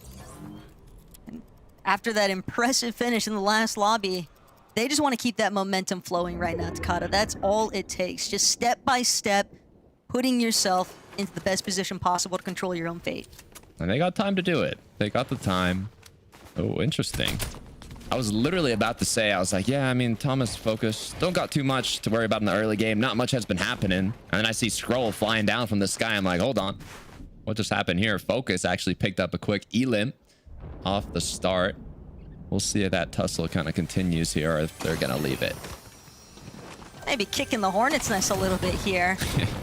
It won't impact too much in terms of global championships when you think about the fact that You're looking at teams that are already qualified for that, but Sky, Scroll, if they wanted to, they could realistically put a huge slowdown towards Thomas and Focus's early game. We'll have to revisit, though, to see what exactly pans out here. Is Yapko, Panzer, Velry, Chucks, they might be one of the first duos to get eliminated from this lobby. Panzer and Yapko just relentless with the pressure right now. Velry doing everything in his power to try and stay standing until his teammate is able to pull off the reboot. Oof. Mammoth not connecting, but doesn't matter. They pick up the Elohim. Chuck has to be careful. Half HP already. And he goes down as well. No knock. Another team off the rip. Hellfire and Winther. They saw the signal off in the sky. It's just a homing beacon for every other duo in the area. And they're going to take full advantage of every bit of elimination points that they can gather up. Last I checked, 12th place position on that leaderboard, 45 points or so heading into this lobby, but you can gather up those quickies for fast elimination points. That's always great scenes. Now Saya is scary. They haven't been doing bad. They're in 10th. They haven't been doing crazy either. If I think back to Major 1, you know, I think they're crazy pop-off performance, but I'm going to pause that thought as Pink Haris continuing their fight. I mean, this has been a long-going battle every single early game throughout the day, and it lasts a good amount of time. I mean, on the bright side, though, they've been able to rack up a bit of eliminations when they've made it past the end game. Pink Haris got 4 in the last one. They've picked up 1 now early on, but it does stagger them a bit. Cringe Vocal, though. A lot of pressure right now. Yapko, Panzer, they've just been steamrolling through this early game. Cringe trying to escape here. Yapko, Panzer, they'll opt to fall back. Panzer, a little bit too injured, no shield. Recognizing the fact that they don't need to risk it, but they are in pretty set position. Volko to worry a little bit about the elevation, but I mean, not too much for now. Focus is just kind of getting as many masks as possible, making sure you're kitted up, looted up. What you don't want to happen is getting all that loot and then going down right before the end game's about to begin, even if you do have the chance to reboot back in. But Skyjump did not last long as Yapko and Panzer pick up their 4th elimination of the game. Huge match so far for the duo. Tough scenes right now, though, for Solary and the watch party. Poor Skyjump, just absolutely battered right there. Nowhere left to run. On the bright side, Momsy still somewhere kicking around, but it is going to be a tough recovery tour, especially when you've got a team like Yapko and Panzer kind of staring you down along the way. Ju and Vadil, though, minding their own business. Close to a supply drop. They've got a great idea where the zone's going to pool. Hellfire, Winther hanging out inside the storm, but they're not alone. Not at all. Rinch has to be looking for an angle, but you have the kind of back of your mind safety that, you know, you can reboot back if one of you gets eliminated, but you don't want to let that come through. You still want to take those aggressive shots if you see the opening with Panzer. Yapko coming to the third party RPG in hand, not wasting any time. This is what I was talking about in terms of confidence and aggression, when you can afford to go down if things go south. Panzer, though, unable to connect the shotgun shot following the RPG, looking to do what he can to get a knock, but you can definitely tell the fire is fully fueled up with those 4 eliminations they got earlier. They are not slowing down. You almost have to wonder who third-partied who in this exchange when there's several teams that were located nearby. Hellfire will manage to escape, so we'll have to wait and see whether or not they're able to recuperate what was lost along the way. But for Cringe and Vocal, still just lurking around. Yapko, Panzer, Juice isn't really worth the squeeze any further. They got exactly what they were after, just elimination points, but they're going to continue scouting out the area, trying to gauge whether or not leftover duo is actually going to be trailing behind them. Separate ways is where they'll go, as Rax is Playing in the bush. Yanis in his box. Rex is going to have to move towards the base here, but no pressure for now. A little extra loot as well. Ready to go. They're looking kitted up. 62 points on the board puts them in 7th. If all the 5 qualified duos were in the top right now, it would be qualifying range, but they're currently run placement off the cutoff.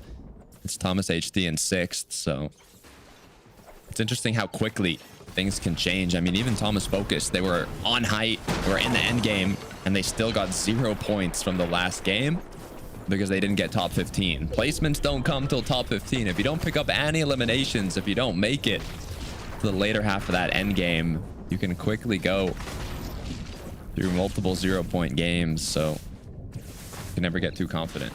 Also just showcases how volatile these end games really are, because Thompson Focus, for what it's worth, they looked like they had a commanding position on height yet again, but Yanis's power play to try and challenge for height, and I'm certain it's not the only veteran player that's going to be opting for those kinds of decisions when teams are fully aware of the fact that high ground control usually going to bode pretty well in your favor, but there are a lot of top dogs in this game that would love to be the ones stamping their basically territory on height.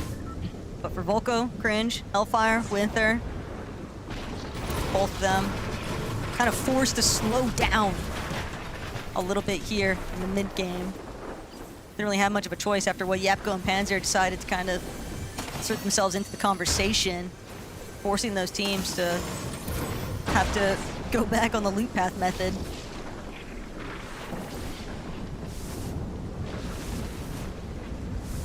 I don't think this fight will happen too soon, so we'll head back over to Pink. Wondering where Haris is. Close by, surely enough. As they're just kind of refarming up here. I mean, zone pulled literally onto their POI, so not too much to worry about yet. That's 20 seconds till 6 zone. I don't think we'll see much more action coming through from this duo. Come back though. Haris knows Pink leaving just to try and figure out what more he can really scout. They have a whole plethora of goodies inside of their current position here at Hostile Hold, but they've also got company on the move. Every single one of these duos just trying to make their way in. For Dodge, though, might not get the chance. Trexer trying to see if he can play backup support here. Vexy and Catchfee are going to waste no time at just moving further ahead, forcing that little bit of a slowdown. But it's the pauses in your rotates that could come back to bite you, because then you're just having to essentially run against or run directly into teams that are already boxed up in front of you. Yeah, you can't waste time. I mean, teams rotate so quickly in reload. Not only do you kind of know where next zones go with airdrops, there's a lot of pads. The mobility items, being that the map is so small, take you incredibly far. So you do not want to waste any time on these rotates, and Argentini doing exactly that. I mean, they basically got those 90 points in a single match as well, which is crazy to think about what one big game can really do for you here. Yakko and Panzer, they're setting up. Sort of dive bomb in on someone, it feels like.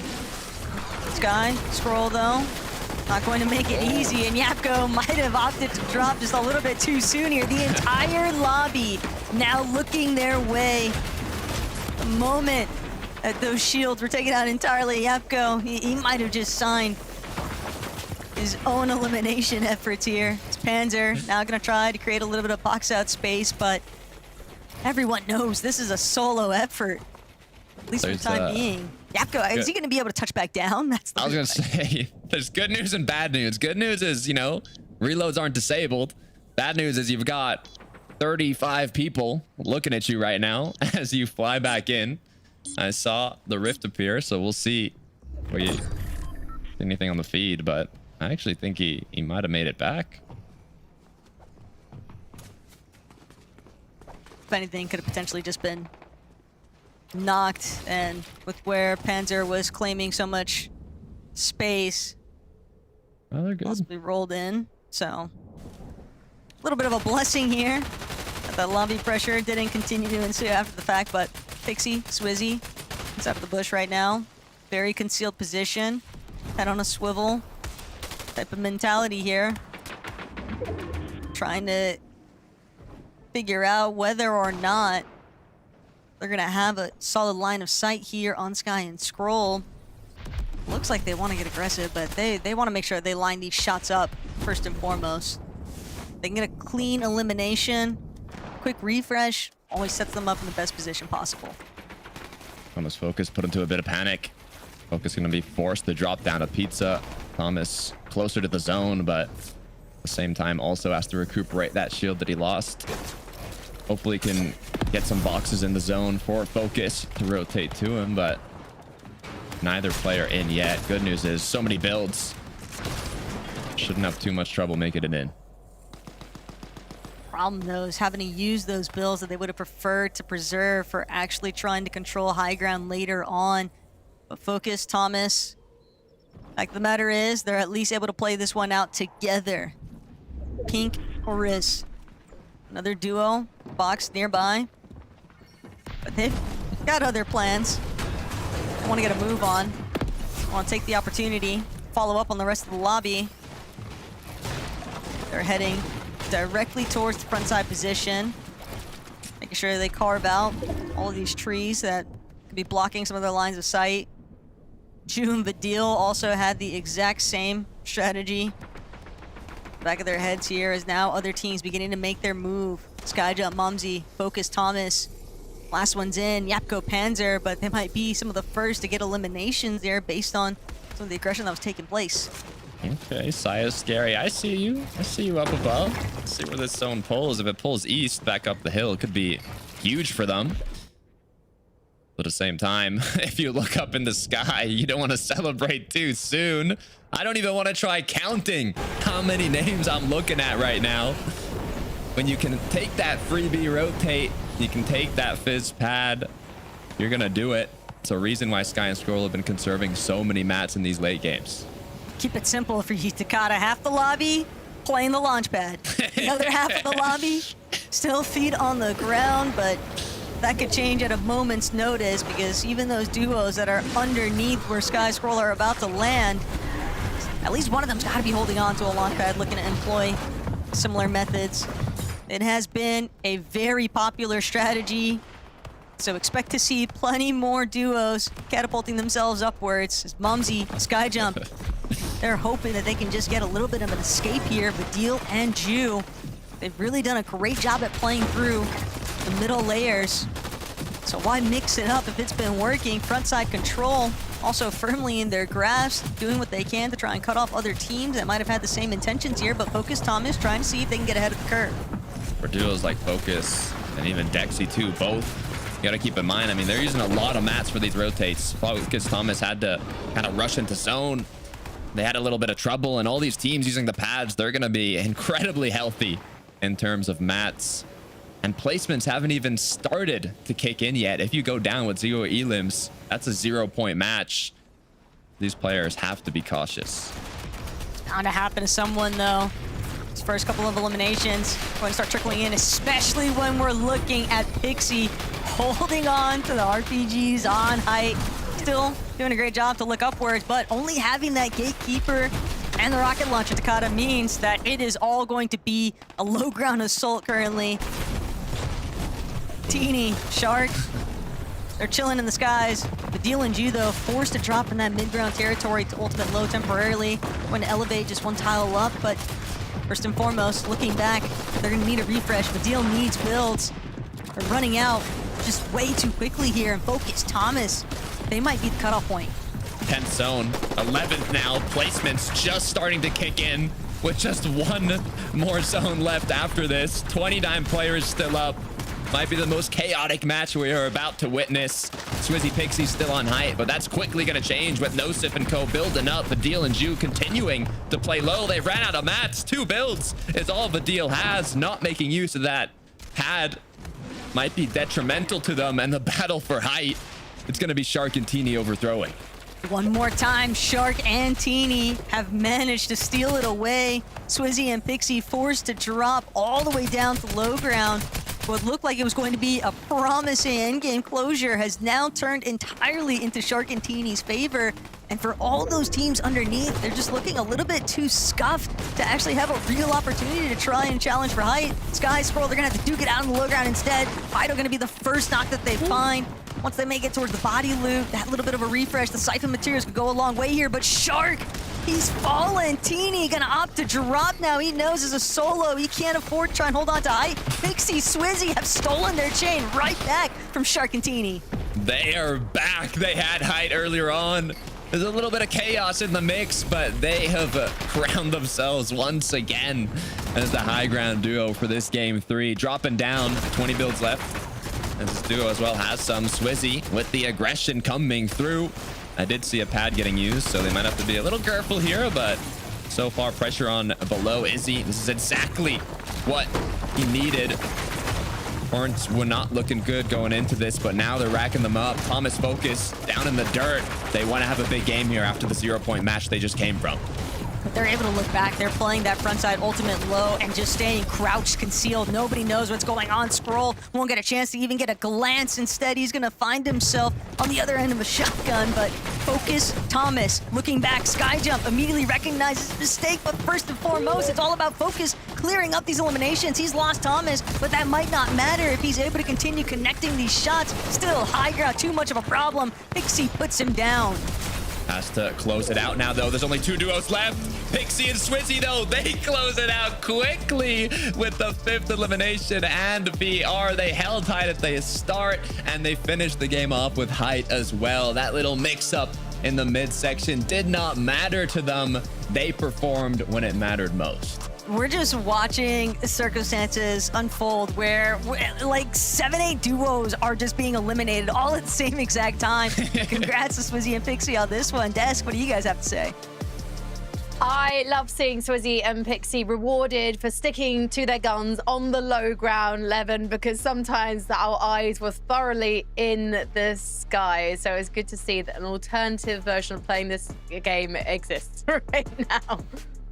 I mean, yeah, when they went up for height towards the end there, I think you sort of go, okay, look, we're going to try what we went for in game 1, and it works out a lot better for them. I think the big thing is just it's so chaotic, right? And I think with these two, we know the firepower they hold individually, but when they're able to just play together as well as they do, Harry, it is so hard to stop them.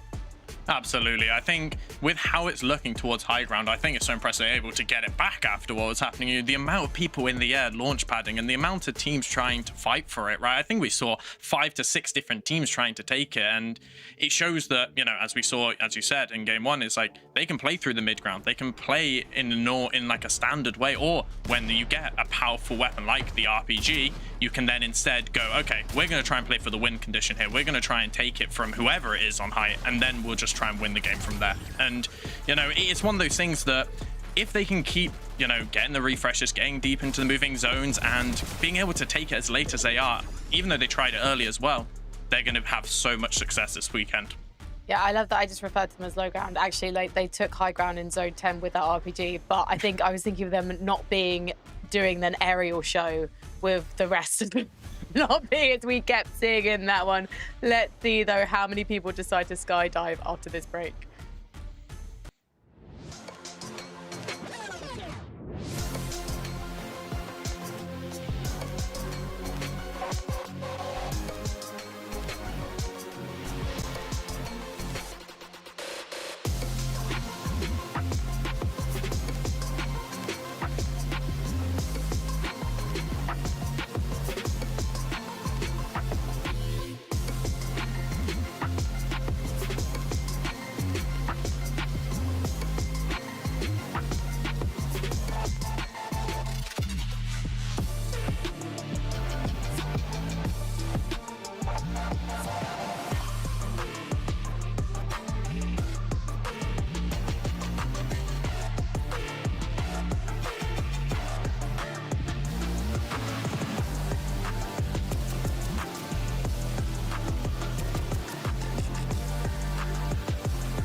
Welcome back to the Fortnite Reload Elite Series, and this final qualifier is currently being dominated by Swizzy and Pixie. They just got a victory royale. They're consistently making it to end games, and they're showing why this is a duo to watch this season in Fortnite. So let's take a look at the leaderboard and see who's joining them. And take your attention to the top 6, gentlemen, because there are 3 places up for grabs. You'll see 3 crowns there. That means that those 3 duos with the crowns, they've already qualified for Paris. So everyone is trying to get above that golden line tonight. Great to see Size and Scary Sean starting to make their way up the leaderboard. But right now we should turn our attention to Focus and Thomas, I should say, because this is a duo that didn't have the best second game, but they managed to pull things back together. Coach Harry, great 3rd place clutch by Focus there. No, absolutely. I think the most exciting thing for me from this endgame was, from heats, we saw them dominate high ground. We saw them win their games or get far into the game through the high ground, but that's not all they can do. They can dominate the low ground. They can get the refreshes they need to get through the low ground, and it shows that if the games aren't going exactly how they want, or they don't get the loot that they need to be able to play high ground, or if it's as chaotic as it looks, as the tournament goes on, they can still get those good end games and they can still keep themselves in contention for the LAN. I'm loving seeing them paying off with that promise. I'm wondering if we're going to see them play it fairly safely as we go through things. Swizzy and Pixie, they're pressing W. Their average eliminations are 6.33. Focus and Thomas, it's 3.33, which is still very respectable, but interesting to see that they're not necessarily trying to just key every single person in the lobby right now, Levin. Curious to know what you think of the aerial shows that we're seeing at the moment, Levin. Do you think that's worthwhile when you're not being able to pick up elimination points when you're right in the sky and there's so many pickings on the ground? Sorry, what did you say? The first bit you said? I didn't hear you. Oh, it's okay. So basically, I'm just wondering if it's a bit of a risk to be constantly up in the air, free falling, when you could be fighting box to box on the ground. I think Sky and Scroll, that's something we're seeing them do fairly successfully at the moment, going for that fighting option, going for that low ground that we know they're comfortable with. Yeah, Harry, we were sort of saying, right, that eventually if most of the lobby is actually just in the sky, then it probably does become just safer, right? As far as we've always seen consistently tactically in Fortnite, a lot of the best strategies come when you're sort of playing away from the lobby, right? And so if everyone's in the sky, then yeah, at a certain point, yeah, you're probably better off staying on low or mid ground and just sort of, playing it out from there. Yeah, because we saw 20 duos, or at least around that, making it to zone 12, Harry. So it feels like the lobby's not reducing itself right now. Everyone's playing for placement, but if everyone's still in the lobby, then you can't get the placements. Yeah, it's hard. And when you're launch padding, right, yes, you're missing moving zones and you're saving mats, but you're not claiming a layer to be able to get refreshes and get into those deeper moving zones. So it's a hard balance for the teams right now. Right, well, let's head to the lobby. We're at the halfway point now as we head to game number 4. So Taco and Takata, take it away. Hey, if everybody's in the air, it can become a little bit of a safety net, but like Harry just called out there, Takata, it also means that you don't have that established presence, and I think that that's something Vidil and Ju have certainly been taking advantage of, so let's see if they do it here again in Game 4.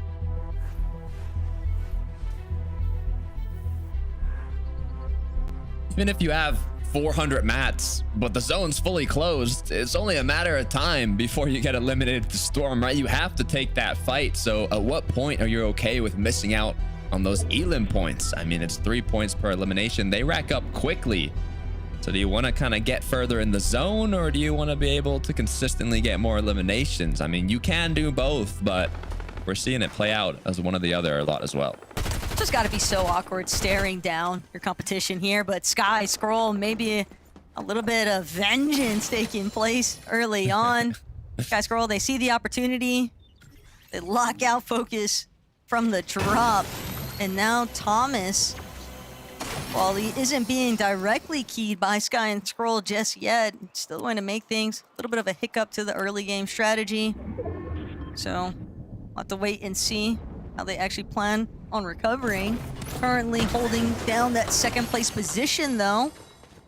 And Sky and Scroll right behind them in third, but Swizzy and Pixie just a commanding lead right now over the rest of the lobby on the leaderboard. And for teams like Pink, Haris, Skyjump, Momsy that are still looking for their qualification spot, yes, that's a good thing, but also could potentially be working against them because these late games have been brutal trying to deal with the likes of Swizzy and Pixie on height. Yeah, I mean, what, about almost like 80 points above second place? They're looking good as we get closer and closer to halfway through the tournament today. Momsy Skyjump kind of joining the party here at hostile hold. Taking it slow though. They're gonna make themselves prisoners. These lurk opportunities start to get all the more common as teams become a little bit more desperate with trying to find ways to make up the difference for the leaderboard gaps. For Pink, Haris, they've been duking it out with the lobby all day long so far, and that won't slow down anytime soon here. Zarb and Wolvex going to manage to escape, but for Pink and Haris, not a lot of material here. Still dealing with the likes of Zarb even. Didn't actually get a chance to pull away, but Momsy Skyjump rewarded for their patience, and now Pink, Haris fully alerted to the fact that the French duo has actually infiltrated their POI. Yeah, not gonna be so quick to run on in there anymore. They're outside of qualifying range. Got 10th last game with 3 elims, so honestly, it's enough points if they keep the consistency up, but they cannot afford to go down this early on. For Zarb, I'm not even sure how he makes it back to Wolvex. It's going to be a very difficult effort. Fido and Dexy, on the other hand, a little bit of a calmer scenery. Fradaj, Trexer, just off in the distance.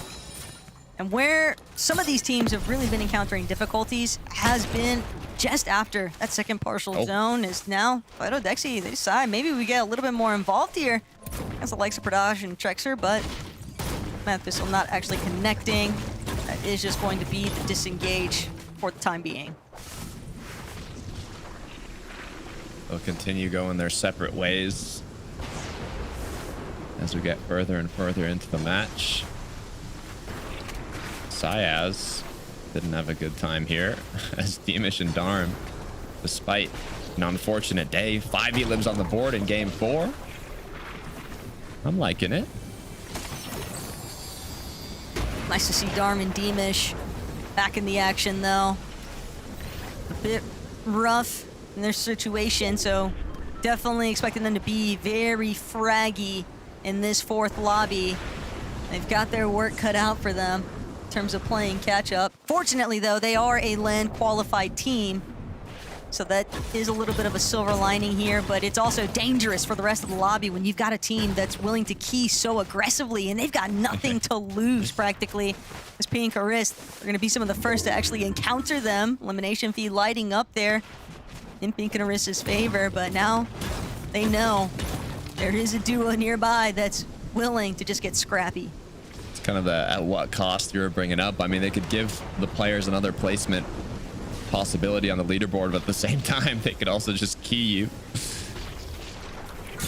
We'll see how it ends up playing through, but they've already started off incredibly strong here. Where X, though, Snipe connecting. Deemish is going to let it go. Nice defensive shot.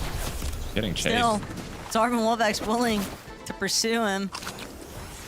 I know that he was solo, but is it really worth chasing this far out of bounds? That could be a little bit less desirable. Might want to give that one up, especially when they chase Storm and Deemish directly into Saya's and Scary Sean. Spaniards coming up big time.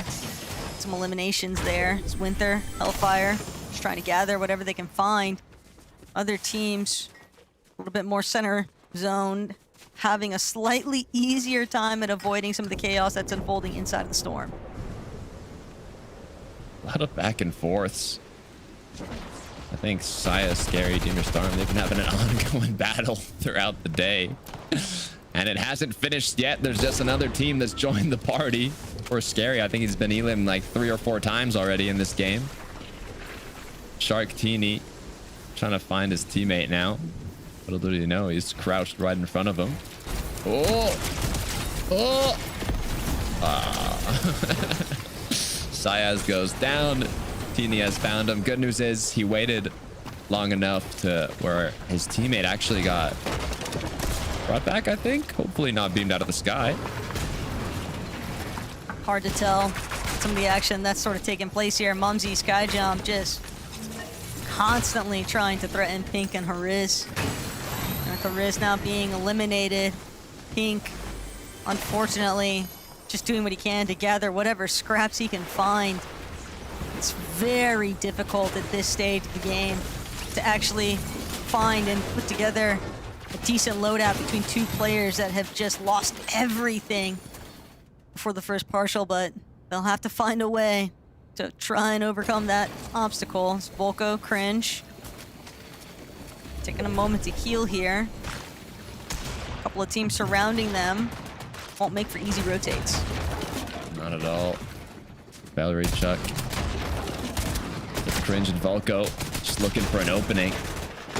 I'm seeing Cringe Volko take a lot of fights, but they don't like fully commit to them. Like they're playing their angles, they're taking their shots, but they spend a lot of time just kind of trying to take walls, trying to connect, and they either get third partied or they just kind of run away. So hopefully they can figure that out moving forwards. But with the third parties around them, looks like they are going to get kind of put on hold here for a moment. Main thing for Cringe and Volko is that their time to elimination in this lobby has just been very short.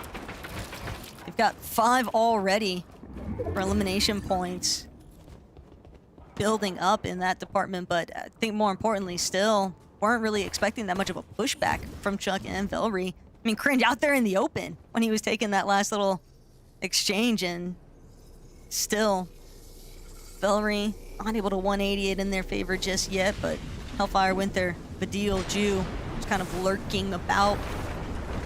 Some of these teams that are just so close for being within that qualifying range on the leaderboard, they're not really trying to do anything to threaten it. They just want consistent placement points at this stage. For Yanis and Rax in 7th place, just trailing behind what would be the technical qualifying range currently. That's 6th place position, I believe. So this would be a great opportunity if they're able to have a standout game here to really try and close the distance or just completely overtake. Yeah, I mean, they're tied for points with Vito Dexy. Both players right outside, or both teams qualifying range. Sky Scroll waiting for that 3-second timer to see where this zone actually does end up pulling towards, and it's going to be actually completely east of here.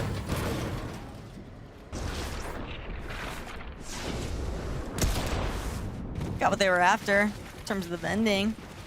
Totally elevated, but now they know Yepko Panzer on the move. Unfortunately for them, Sky and Scroll did not actually go inside of the building that they were staking out. They're not going to waste any time either, sticking around. Already trying to do what they can to put themselves in a solid position. Pradaj, Trexer, a little bit of a cutoff here. Sky losing a lot of HP now means that they're going to be forced to pause and heal. Those precious seconds might be the difference between getting beamed on the next rotate or not. Yeah, this is not good looks for Zarb and Werak versus Wolvax. As Darm gets right into the box. More shields getting dropped, overdrive getting put to work, but with your teammate down, Deemish and Darm on the other end knocking on your door. It's only a matter of time. How many elims do they have already? Look at this. 8 eliminations on the board. Placement points not even kicking in yet. This is the match they needed. back, or at least some of the points they needed. There's Darm, Deemish looking back for just a second here, and he's lost Darm along the way. But Deemish doesn't have any other options. He's still just got to keep it moving.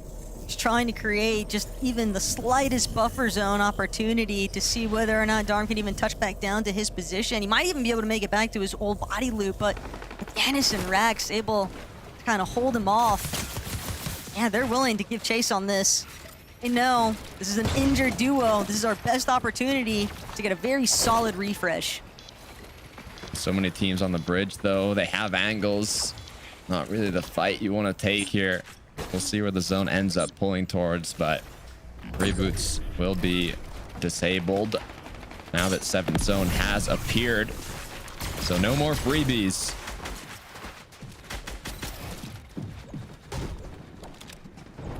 Just waiting to see. That pulse fire could be the real comeback mechanic right now for Deemish and Darm. Pixie, Swizzy. They don't want anything to do. They hear the audio cue. That's good enough for them. We will just take a second. That is all you guys. Keep it pushing. We are not going to get involved. But for Darm and Deemish, they don't have any other options. They're going to have to keep fighting because they're going to need a refresh on materials with Darm having been taken out just moments ago. Panzer, Yapko, on high alert here. Fully aware of the fact there are a lot of teams in the surrounding area, Thomas Focus being one of them, but the way that this zone is pooling, it is allowing for some teams to have a little bit of protection from that cliff face, but it all depends on whether or not they have to actually scale back up the elevation. Whole team's trying to get front side here. Sky and Scroll first to do it. Deal and Ju now looking back to see if they can pick up anything from the players rotating on in. So far, no big hits. Pinkerus had a hiccup earlier on.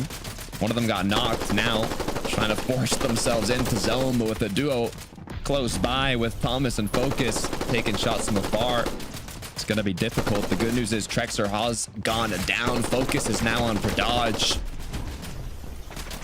but it's not looking good for him. It's just so bad, too, for Pink and Haris. They were trying to see if they could get a refresh, and now they know the body has gone down, but it's not even one they can capitalize on because of the steam over from Thomas and Focus, putting down too much third-party pressure. That was the open invitation for other teams to now get involved as Fido Dexy called over to where some of that noise is taking place, and Deemish actually going to be the one to shut down Pink.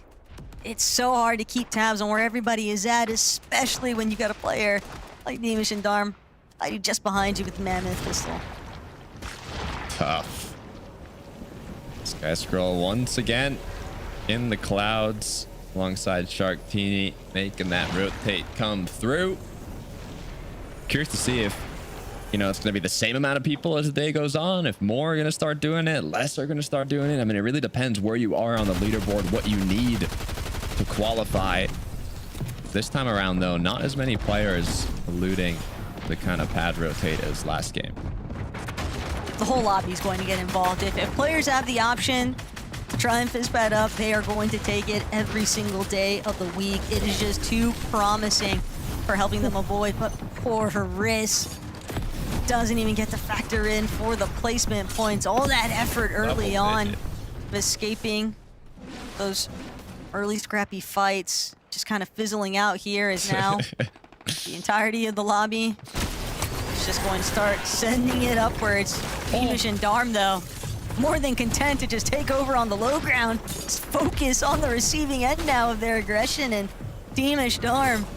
Deemish even matching his former elimination points with the A-piece, and they are not looking to try and put a pause on this anytime soon. They want as many elims as they can get. Whatever the finals elim record is, they're looking to break it in this match. 27 players still up. Thomas HD, despite being second place going into this, now left as a solo. Placement points just started to kick in.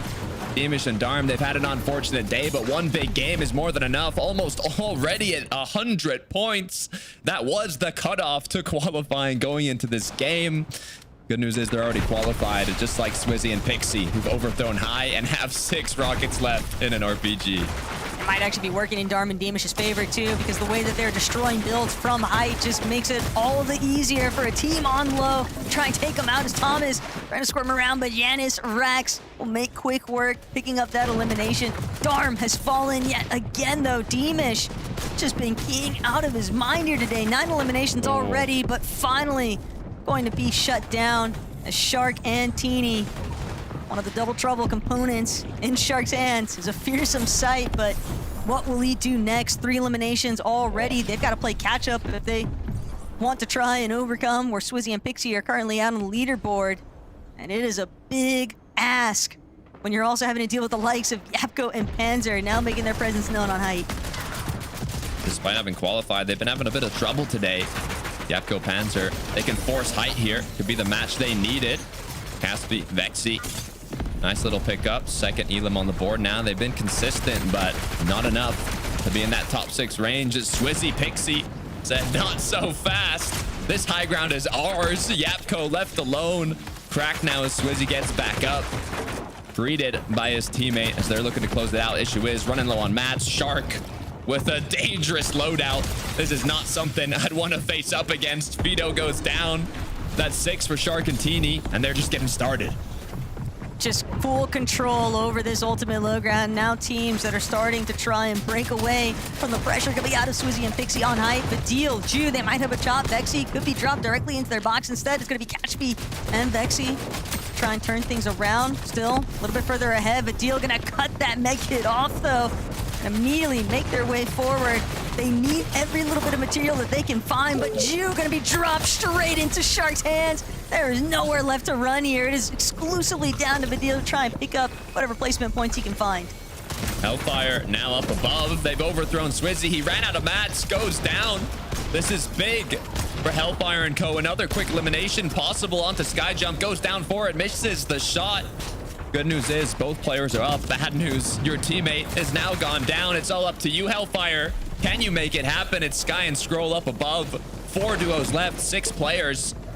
0 mats left. Hellfire has to clutch it up. And Hellfire delivers. Skyjump with the siphon just in the nick of time. Every little bit counts though. 4 eliminations in total. Shark, Teeny now trying to see who's left to contend with. They're looking up. They might not even realize that Hellfire's sitting just behind, trying to see whether or not he can squeeze his way into that second place position. And Scroll has been taken out. Shark and Teeny are looking to try and overthrow on the high ground, and they managed to find it. Shark now trying to make his way over towards the patch-up off the vending, but Hellfire still content to just keep playing out his med kits. That's gonna be the first knock coming into the mix. Is now Sky versus Hellfire to see who can actually close this one out, but Hellfire's completely out of heals. He won't be able to survive. The Victor Royale firmly in Sky and Scroll's hands.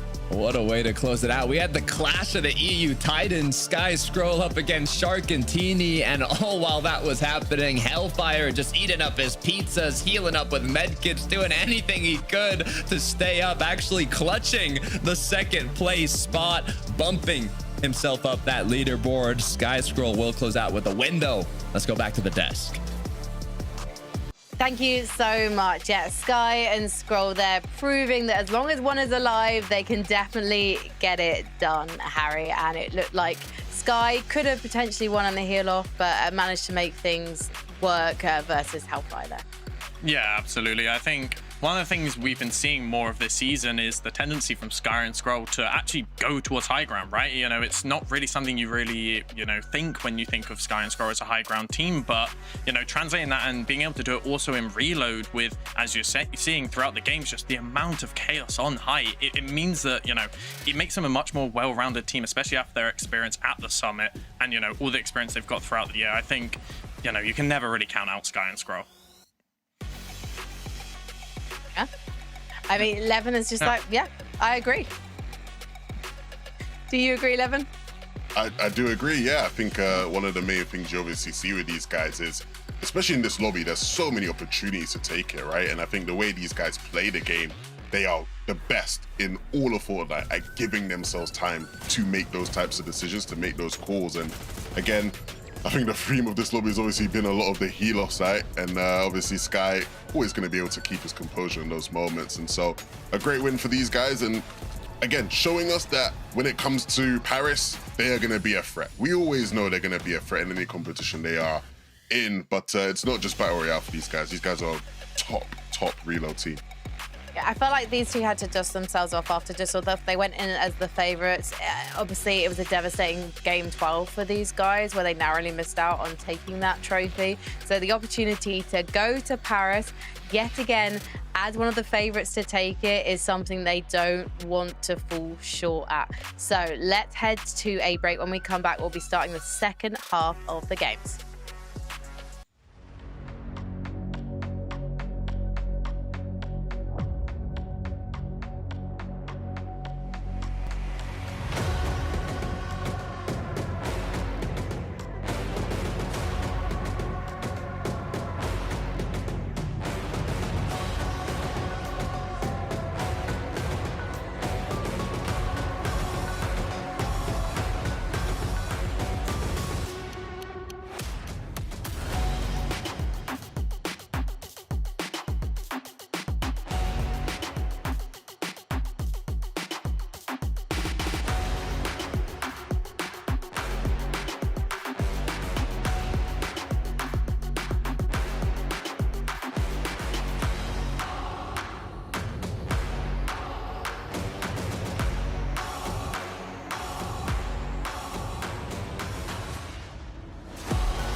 We are 4 games into our final Fortnite Reload Elite Series qualifying final. Yes, you heard me right. It's quite the mouthful, but the main thing you need to know is there are 3 spots in the Paris finals up for grabs. And a number of duos who've already qualified are doing extremely well tonight. So let's take a look at the leaderboard and find out the latest at the top of the tree.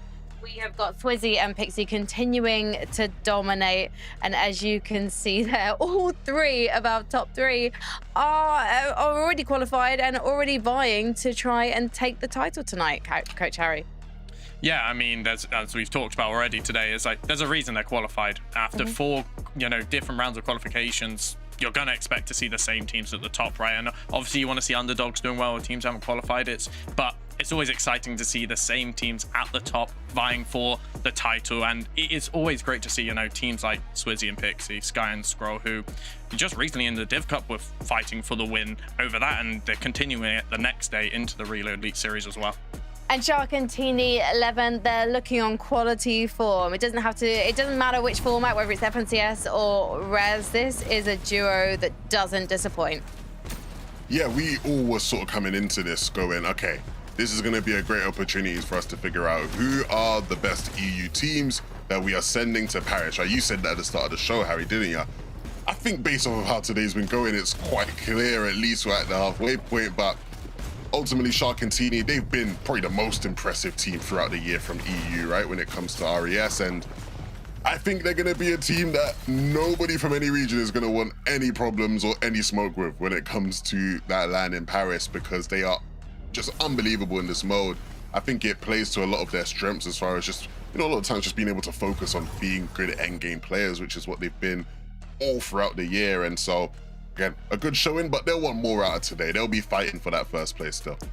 We'll take a look at that qualifying line, because also take a look at the points around it, because actually it's looking extremely close between 4th place and 8th place. And you can see that Yanis and Rax, Levin, they were your pick for a duo to watch tonight. They are so close to being in contention for those tickets.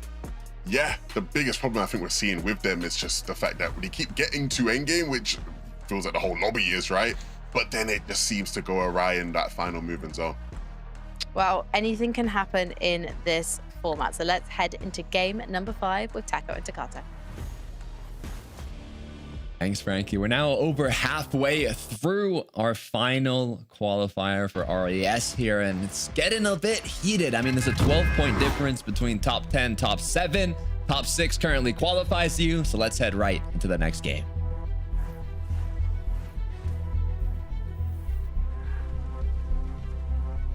Game 5, and kind of like you were just alluding to, Takata, it is getting way too close for comfort when it comes to that leaderboard position, and so many teams that are still vying for their spots on the battle bus. Woldax, Zarb, Hostile Hold has certainly looked a bit hostile here today, but they're not going to go for that immediate 50-50 up against the likes of Pink and Haris. They've done such a good job, too, at essentially taking priority control of the building space, and yet things are just falling short by the time we get to the end games, Takata, because there is just so much action taking place, and it's just so difficult to try and avoid it all. But taking a risk, they've managed to find 1 3rd place finish on the day early on, and we still have 4 lobbies to work through, right? So there is plenty of opportunity for the comeback, looking to finish strong.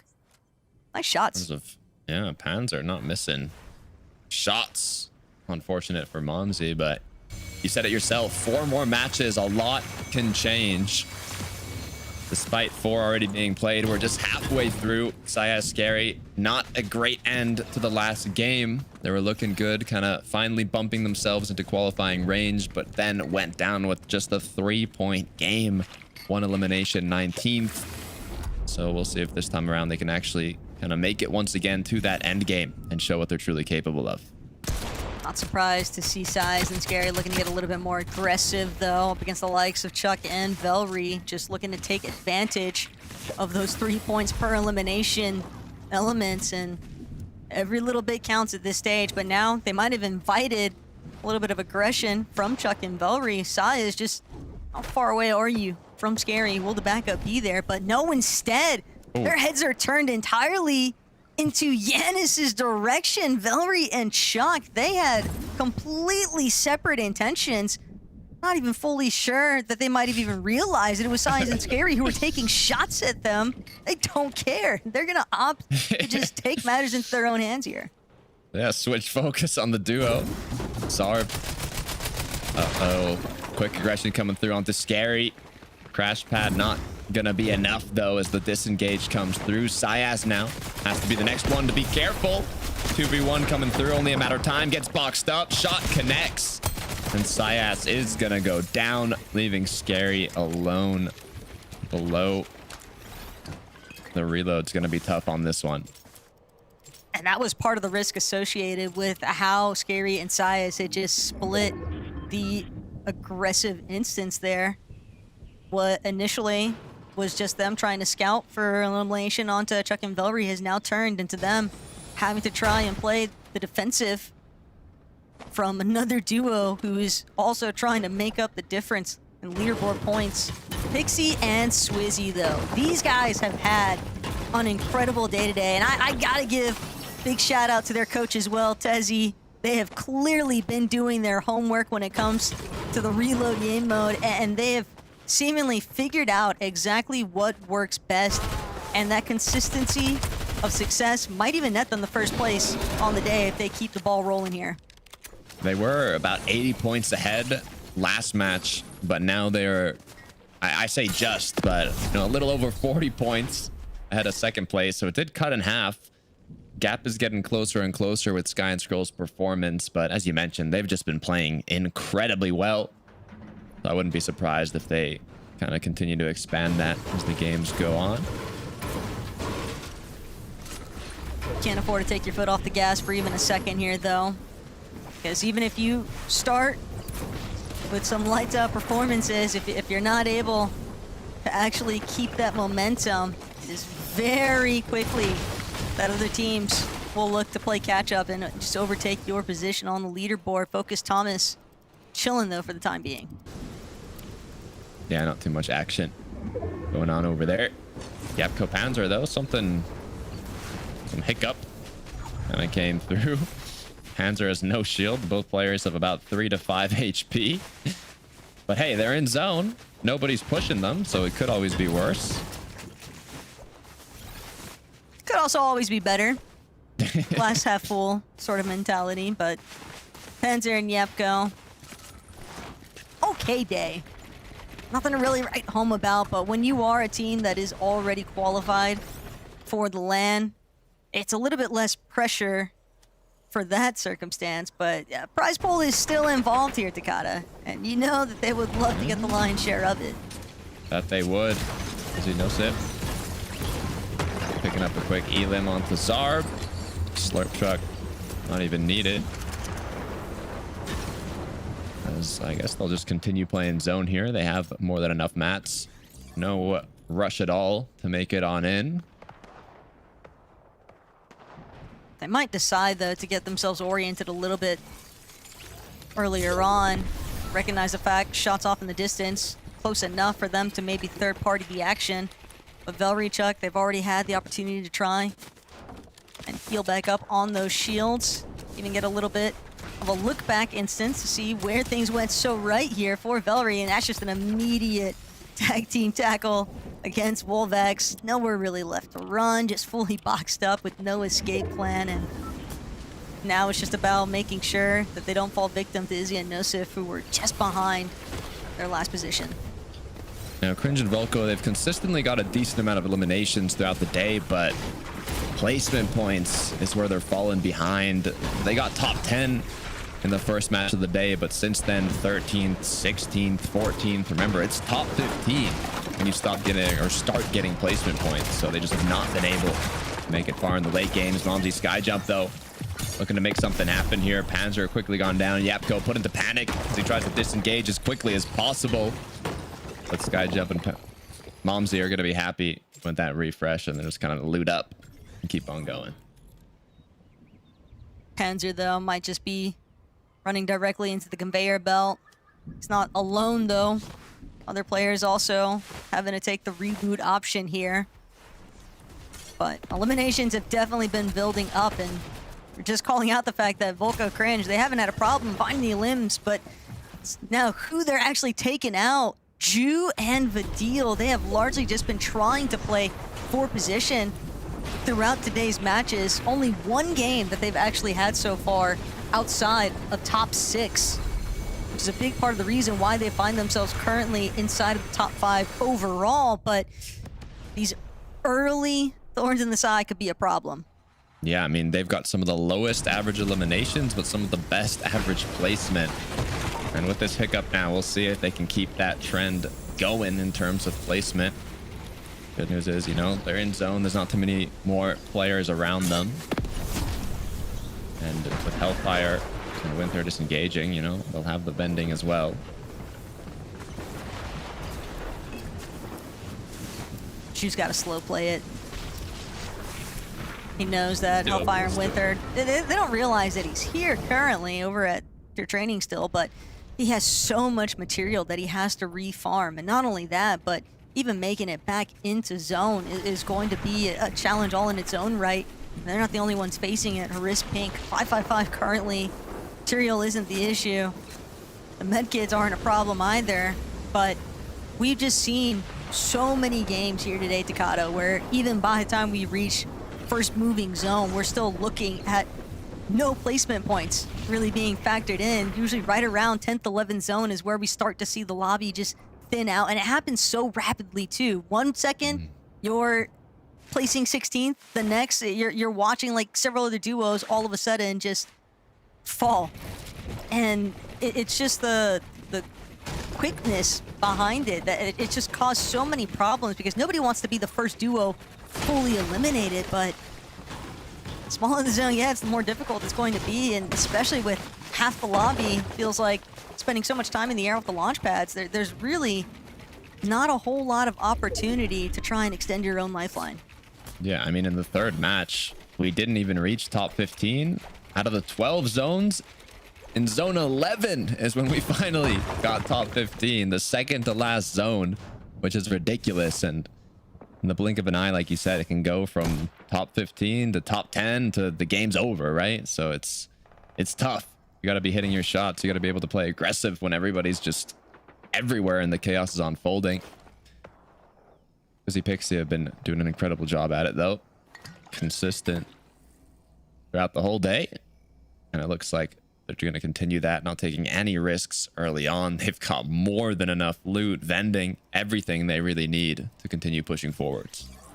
Yeah, well, it seems like so many of other teams are really struggling to try and figure out, how do I make it into the top 5 as like a reoccurring instance. Swizzy and Pixie, they have totally encapsulated that. I mean, their worst placing game today being a 6th, and that was in the last lobby. That is just such an impressive performance. Every other placement has been top 3. So they've definitely got something figured out when it comes to this Reload's competitive meta. And now it's all about the rest of the class trying to play catch up to where they're at. Sky and Scroll are the closest to trying to overthrow them in that first place position on the leaderboard. But one shining star for the rest of the lobby is just knowing that we're looking at 3 teams that are already qualified for LAN in the top 3. Pressure's going to get higher and higher for the teams outside the cutoff as we go on, but there's still a decent amount of time with 4 matches to be played out. Sharktini not feeling as much of it, kind of leading a lot of the time. 5 on the board already. Nothing really to worry about. What I'd be worrying about is being the players in the surrounding area. If they win another Reload Elite Series Finals, though, that would just That's be... gonna be ridiculous. That would be insane. Just full control, aside from the one that they didn't make it into. That's just ridiculous scenes, but hey, locking back in now where Pixie and Swizzy are at. They haven't made their move just yet. A little bit too early for them to actually want to see if they can challenge for height. Most teams going to be waiting till right around 8th or 9th zone, I think, before they begin really trying to build themselves up. Tune of a deal. You said it yourself. They've been playing all for that placement, not worrying too much about eliminations unless they have to. They had a hiccup going into this end game. Their mats are not as strong as they should be. But all it would take was one refresh, maybe a couple pad rotates. You can still make it happen. Tough scenes, though, for Panzer. Still be eliminated before getting the chance to touch down. Once everybody starts moving, it's hard to try and really figure out the timing because so many players just whizzing by off these overdrive grenades, and not to mention the ones that are going to opt for those launch pad rotations just make things very difficult. But Yanis, Rex, potentially trying to see if they can get a little bit more fraggy than some of their other duo counterparts, but Yanis scoping out the high ground, sees that it's not established just yet. This might be the perfect opportunity for them to make a move towards front side and not get fully lit up for it. Other teams now trying to beat them to the punch. Pink Haris going to be one of those duos establishing on that front side position. Swizzy, Pixie continuing to try and just get a read on where the rest of the lobby is moving. We are headed towards some elevation here, Takata. Yeah, gotta be careful. Swizzy Pixie have the luxury of being able to wait a little bit, though, as they're not right in the wave of the storm closing. Take a bit of time, E4. Using that overdrive for the rotate. Can they connect shots though? Not too much yet, as Giannis is up in the sky. Izzy Nosif continue to go on forwards, but Dylan Ju maintaining that consistent placement, not getting tagged once as they get closer and closer to the zone.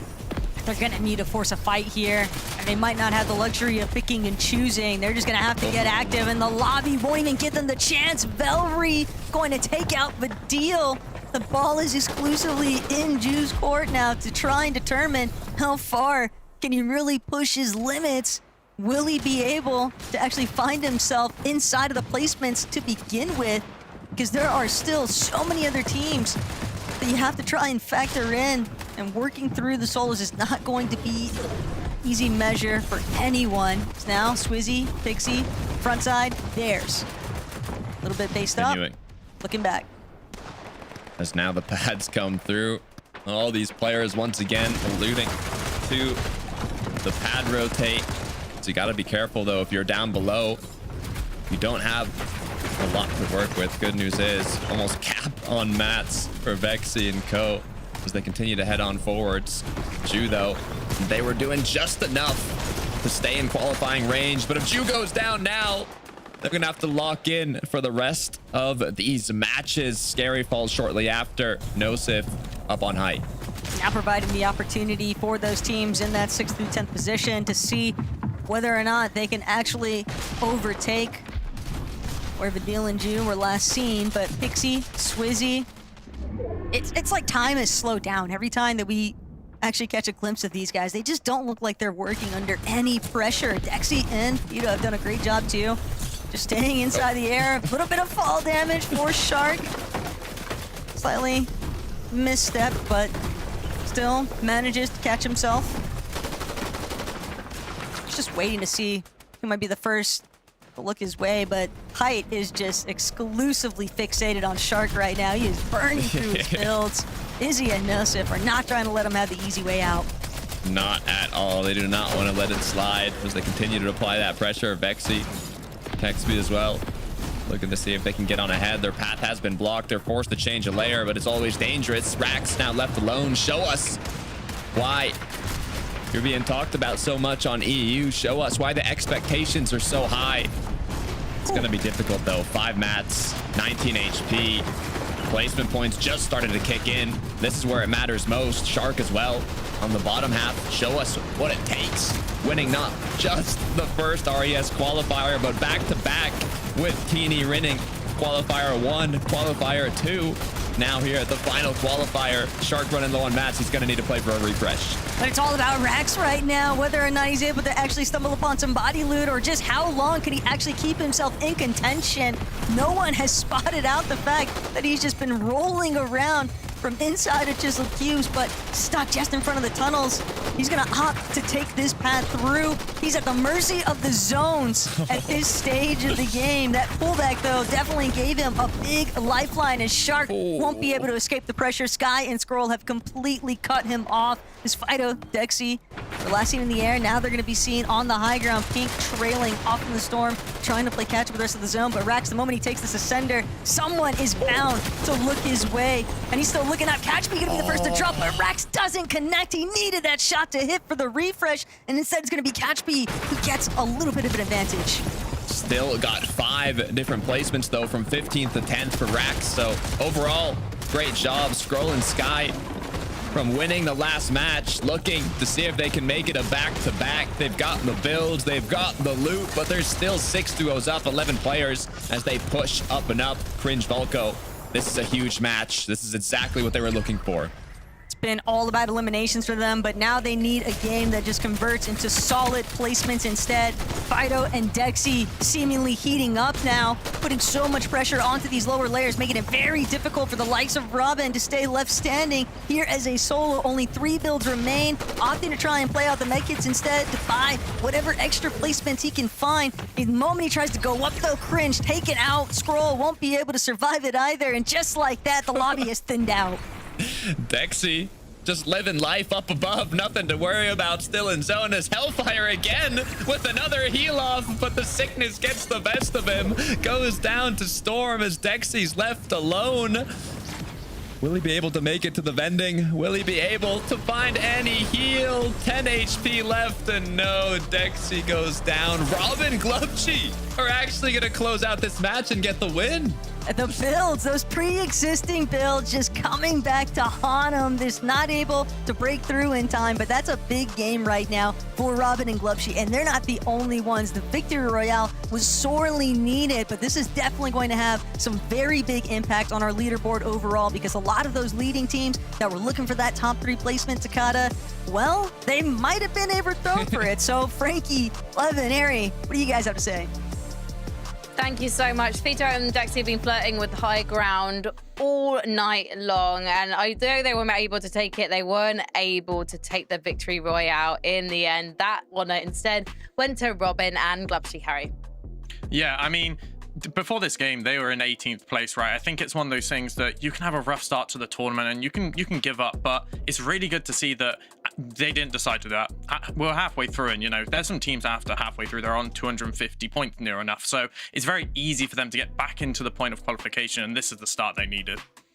Yeah, when you have the type of start these guys have had, you're looking for anything, just anything to sort of give you that boost of like, bro, like, we can still do this, you know? And there's nothing better than that, than a win, you know? And so from here on out, of course, we'll see whether or not they still have to deal with, you know, being contested or spawn, but ultimately, they couldn't have had a better game for their circumstances right now. It was interesting to see Skyjump and Mumsy also managing to get off spawn in that situation they've had versus Robin and Glubshi all night, because it was a great match for them as well. But for Robin and Glubshi, given that they have got so far to go tonight, as you've already mentioned, Harry, 18th position, I'm itching to see how far this can take them up the leaderboard. We've got 3 games left, gentlemen, and 11, if you look at the top page of the leaderboard, if you cast your mind back to before game 5, it was being dominated by duos that have already qualified, by duos that we'd expect to already be qualified even. Yeah, I think that game is going to make things a lot tighter at the top. We saw a lot of teams, you know, who sort of lower down, you know, really sort of jumping their way up there. So will be an interesting sort of couple games. Well, let's jump into a break. When we come back, we will take a look at the updated leaderboard.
Welcome back. Before the break, we saw Robin and Glubsheet take a victory royale. They were towards the bottom of the leaderboard, but they've only gone up a few places, I believe. So let's just check out the leaderboard and see how far they have got to. And as you can see, they have not made it onto page 2 of the leaderboard, but we do have some incredibly consistent duos who are managing to challenge for those 3 remaining spots at the finals in Paris coming up in August. And you can see one of those is Skyjump and Mumsy. So far, Levin, they have been incredibly consistent, challenging in the end games, even if they aren't able to make it to the final VR.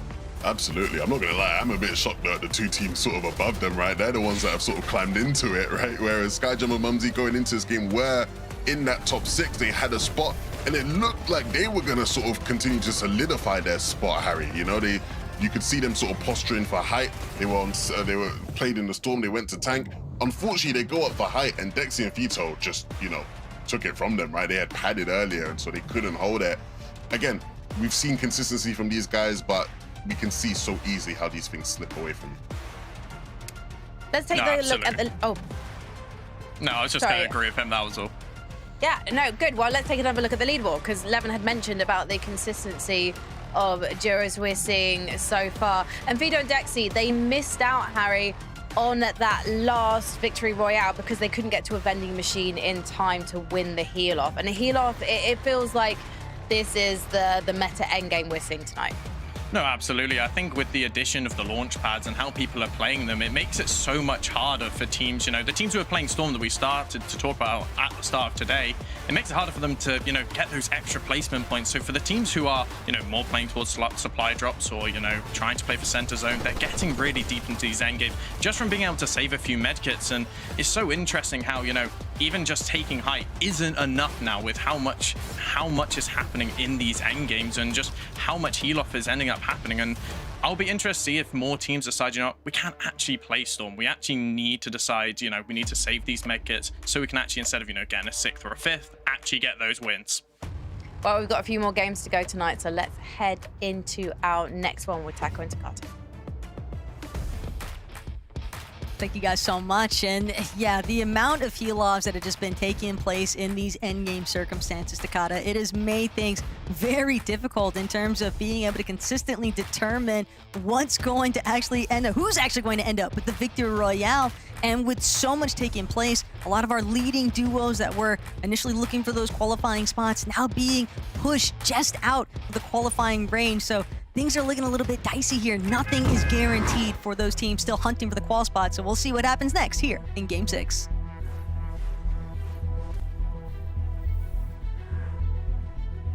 When we kicked off the day, you know, I feel like these matches were ending quite quickly. It was just a big fight where it was like 5 duos and instantly someone wins the game. And these last 2, there's just been more and more heal-offs as the day goes on.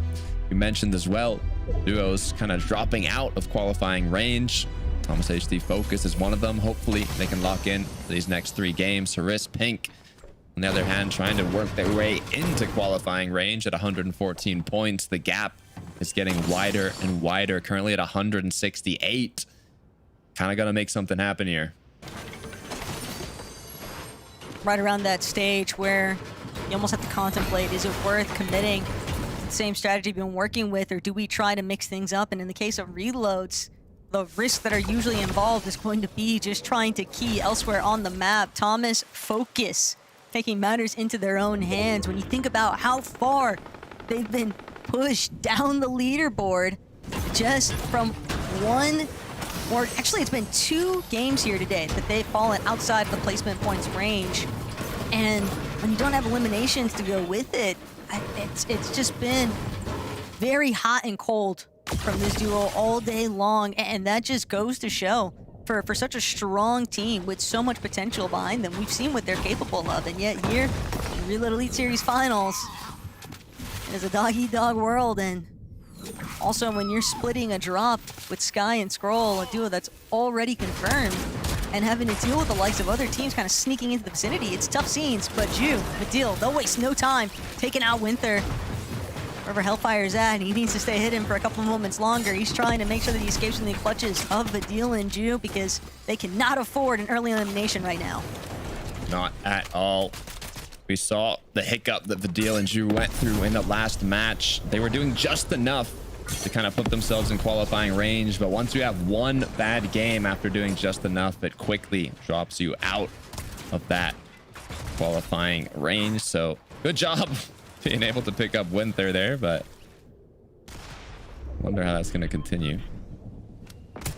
Sneaky plays are always bound to unfold at this stage.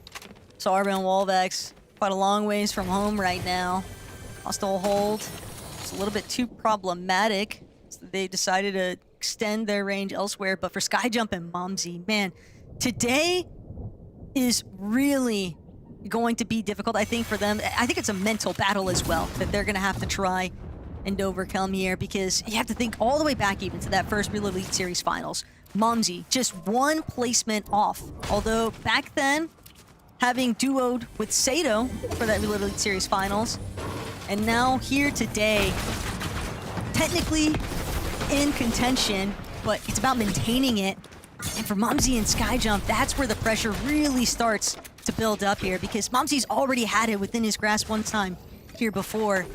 You don't want to miss it again and again and again. You want to finally bring it home. Yeah, it's tough. I mean, 168 literally being the cutoff. It's when you start feeling that weight on your shoulders get heavier and heavier with the potential to, you know, represent in Paris. You really want to be able to get the job done.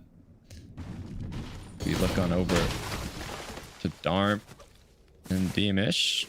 They had an incredible pop-off game recently. Can they get another? Well, things are not necessarily going to be that clear-cut, but the way that Size and Scary are very vocally unhappy with the intrusions of Darm and Dimish and where they're landing. Size and Scary are definitely willing to try and pick a little bit of a fight here. Some of Poland's finest. So Spain versus Poland almost feels like the World Cup here for a second, but hey, I think ultimately whoever wins that exchange is probably going to lean a little bit more towards Darm and Dimish's favor, because they are the team that's already qualified for the LAN. You have to remember that. That's true. The confidence is there. You don't want to be poking the lion's den when they have nothing to lose. Robin Glubchi.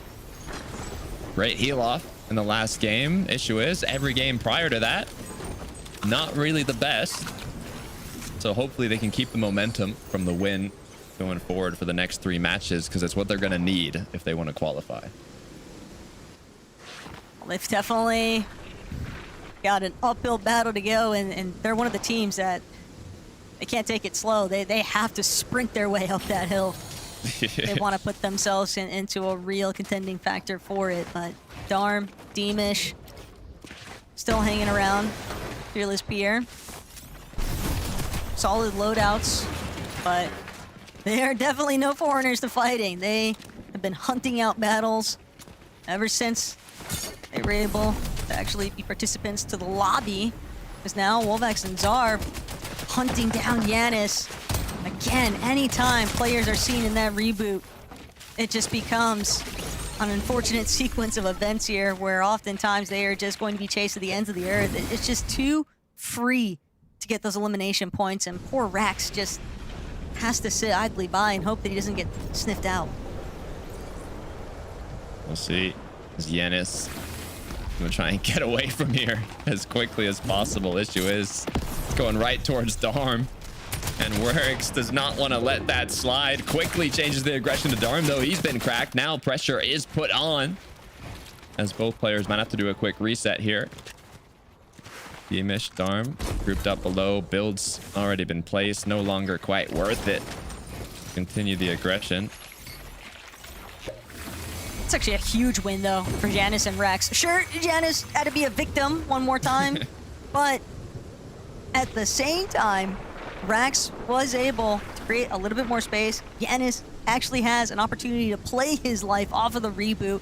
Darm and Dimish sort of intervening with the constant build-up there for Zarb and Alex, who were hoping to just keep accruing those elimination points, and it's just not going to be that easy. Other teams are going to be drawn towards the noise.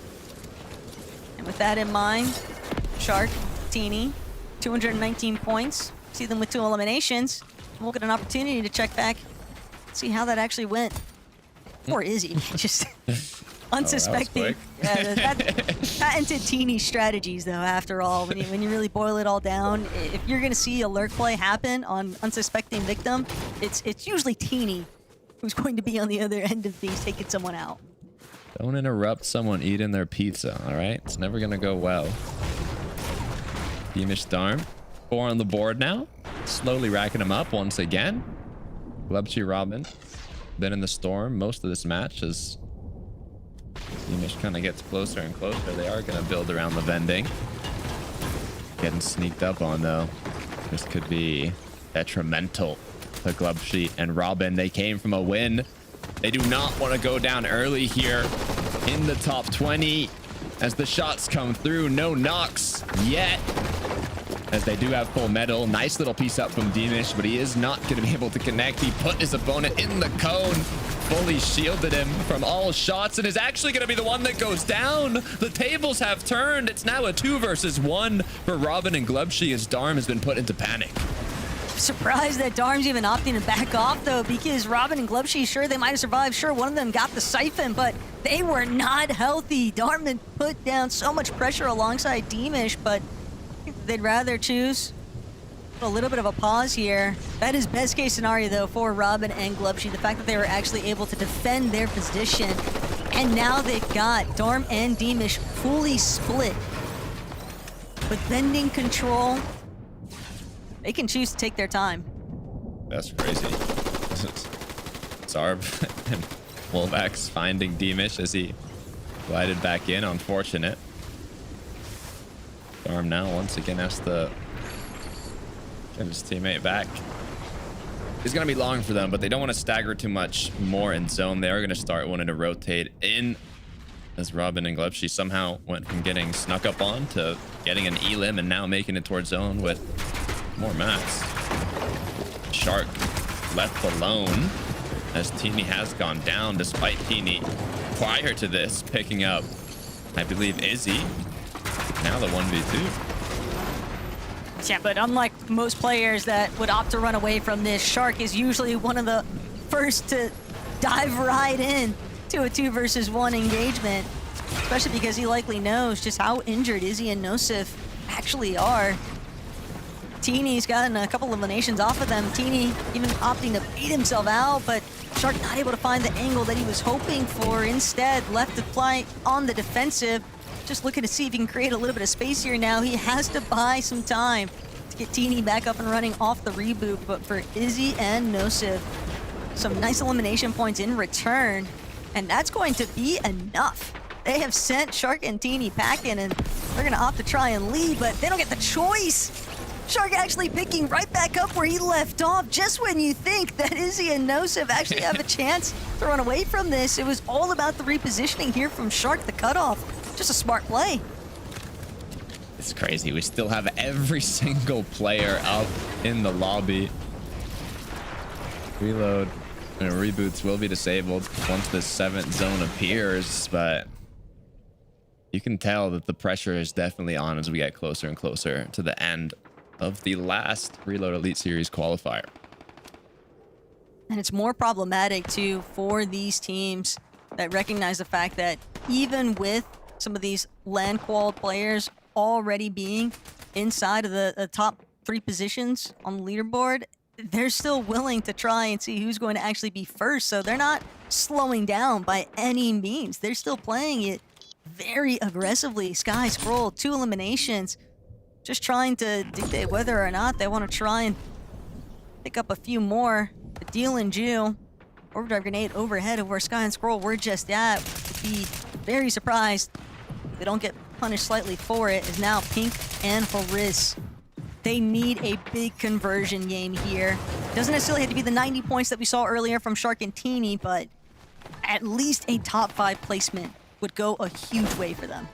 Yeah, I mean, even though they have 3 matches left, they're starting to fall kind of far enough behind the cutoff where if they don't have a big point game, it is just going to be incredibly difficult moving forwards in the last 2 matches. So like you said, hopefully a top 5, anything to get them closer and closer to that cutoff. Hellfire, Winter, though, incredible performance from these two. Excited to see if they can continue pushing forwards. 182 points, sitting comfortably in qualifying range. Great mat count here. But as we've mentioned before, still a long way before placements hit. Still very impressive, though, how well Hellfire and Winter's chemistry has looked as of late. Whether it's Div Cups or whether it's these Reload Elite Series finals, they have been making their presence known, as Izzy will pay the ultimate price here. That little bit of a slowdown between themselves and Sharkantini has just caused so many problems in the long term. And Shark, one more time, you can see exactly where he just continues to chip away at Izzy and Nusif. Big part of the reason why they're just struggling in this lobby. Yeah, it's not good looks.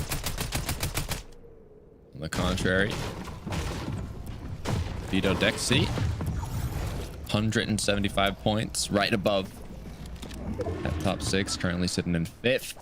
And a great position as well. Zone pulls back, a bit of elevation.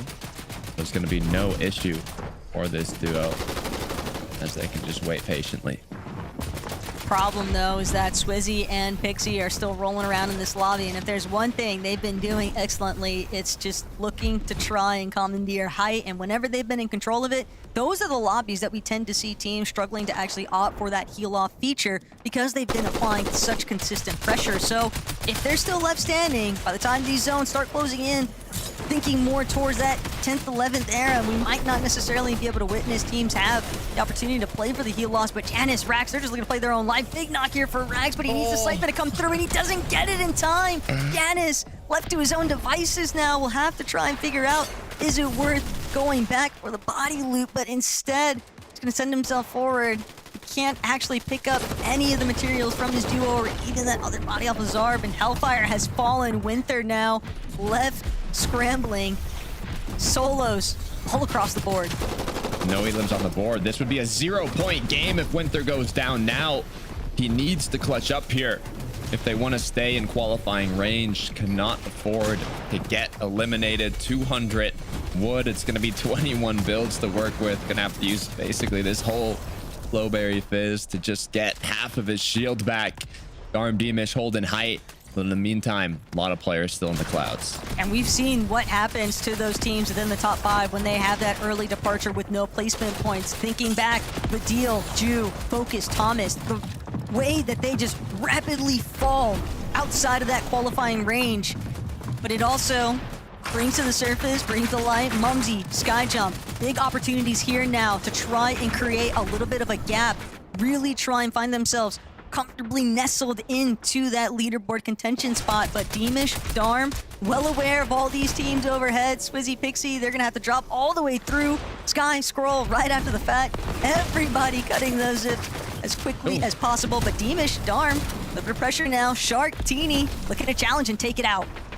Both duos, nothing to lose as the fight continues. Shark and Teeny will be the ones that overthrow height. Are Darm and Demish gonna go back for it? Yes, they are. Shots getting connected onto Teeny. He's been fully cracked. Meanwhile, Fido Dexy down below in their own little battle here. They're trying to find whatever nook of safety makes itself apparent. No builds left for Fido. It's all down to whether or not Dexy can come up. A huge shot call here. Maybe the duo just a little bit more scuffed than they are.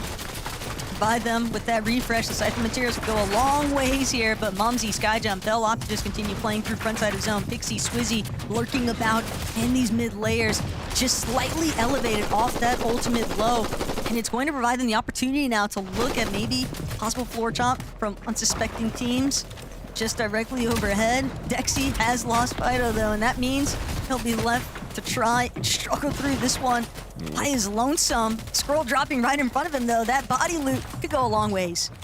Shark and Teeny back in business despite losing height. They are all healed up once again. In the contrary, Scroll on his knees lost his teammate, but the retake from Shark and Teeny, they're not gonna let it last long, as once again they're back above in control of height. They're gonna Volko and Cringe towards front side zone. Momsy sky jump. They're gonna take out Ju. Vadil is also eliminated here. That is a tough blow for the leaderboard. As Sky, one more time, trying to run it back as a solo in this lobby. Shark and Teeny, rockets overhead. Rest of the lobby doing what they can, forced to drop just another layer or two. They can't afford to try and cut off the line of sight there from Shark and Teeny. Sky, ventiling overhead. One more build left to his name, and he'll be forced to use it early on, as now Height refusing to let him budge. Volko and Cringe are going to get the credit for it, and they'll be happy to claim those elimination points. Exactly what they needed. Cringe now bumped himself up to 164 points, but he's got to make the solo clutch happen if he wants to put himself in qualifying range. But with the chaos unfolding, 2 HP to work with. Cringe, you got to make something happen here. Panzer knocking on its door. Will he be able to connect the shot? Does not take it yet as Swizzy goes down to Shark. 6 on the board already. They want to close this out. They're tired of the heal-offs. They know how to play aggressive. They're looking to finish it with an E-limit. Sky jump down below. Will he be able to connect? It's too difficult with the 1v2. Shark and Teeny close the match out, get that VR, and they show once again why they won back-to-back Reload Elite Series qualifiers. Look, but there are some huge implications that are about to take place for these leaderboard standings. I'm really excited to kind of get into the thick of it here, Takada, because we are seeing duos that desperately needed those points, finding the placements that they were hunting for. But great job for Shark and Teeny, finding that victory royale. Frankie, all down to you guys. Thank you so much. It must have been so terrifying to be sky jumped then, knowing that there was a duo hunting you down. And let's face it, if you do the maths, if you're a player in this lobby, you know it's probably going to be Shark and Teeny 11. It's the trend today. These guys, they are just continuing to showcase why they've been so impressive. But I think the key thing here is obviously they were in third going into that game.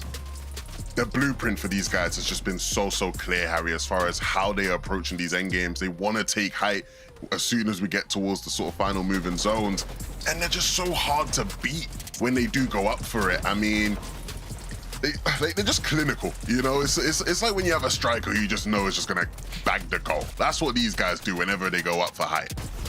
Yeah, I mean, especially when you get an RPG off spawn, right? It's basically guaranteed that they're going to go for height, and it's just the amount of eliminations they get when they're on height as well. Is, you know, you'll see teams who just spray down, you know, pressure the lobby, make sure that the rest of the lobby fights themselves, and, you know, they pick up the victory royale, but they'll take it by force, you know. They'll go and get all the eliminations themselves, and an 11 elimination win allows them to be in contention for the win, and I'm excited to see what the leaderboard is looking like. I am just excited to see the complete and utter lack of disrespect that these players show to anyone in the lobby. Loving seeing them fighting Demons and Dawn for high ground as well. More of that, please, in our final 2 games. We're going to take a short break. Join us in a few minutes for more of a breakdown of that last game.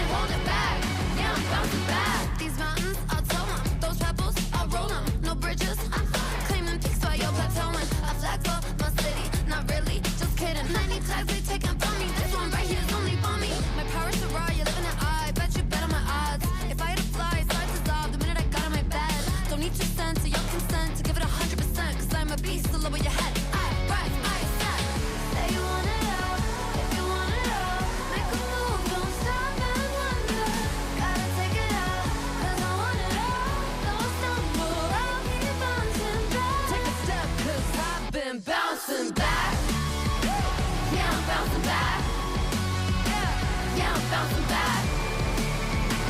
I keep coming back, I can't hold it back, yeah, I'm bouncing back. It's just a mission. I do them in my sleep, no commission. I like a side quest, love opposition with surgical precision. They make losing their tradition. Yeah, they talk, but what they say to me, I'm chewing it all, straight in my jaw, the way that it hurts you to think. I'm building a wall, 90s tall between you and me. I'm out of space, out of peace. It's a different game when I'm out of your league. Say you wanna love,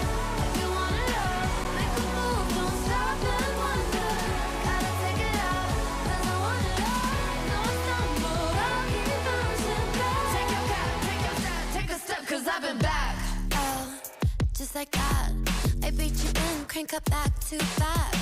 Oh, oh, just like that. I see a dub in my future stats.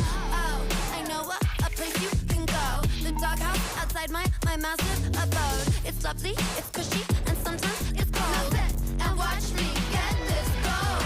Oh,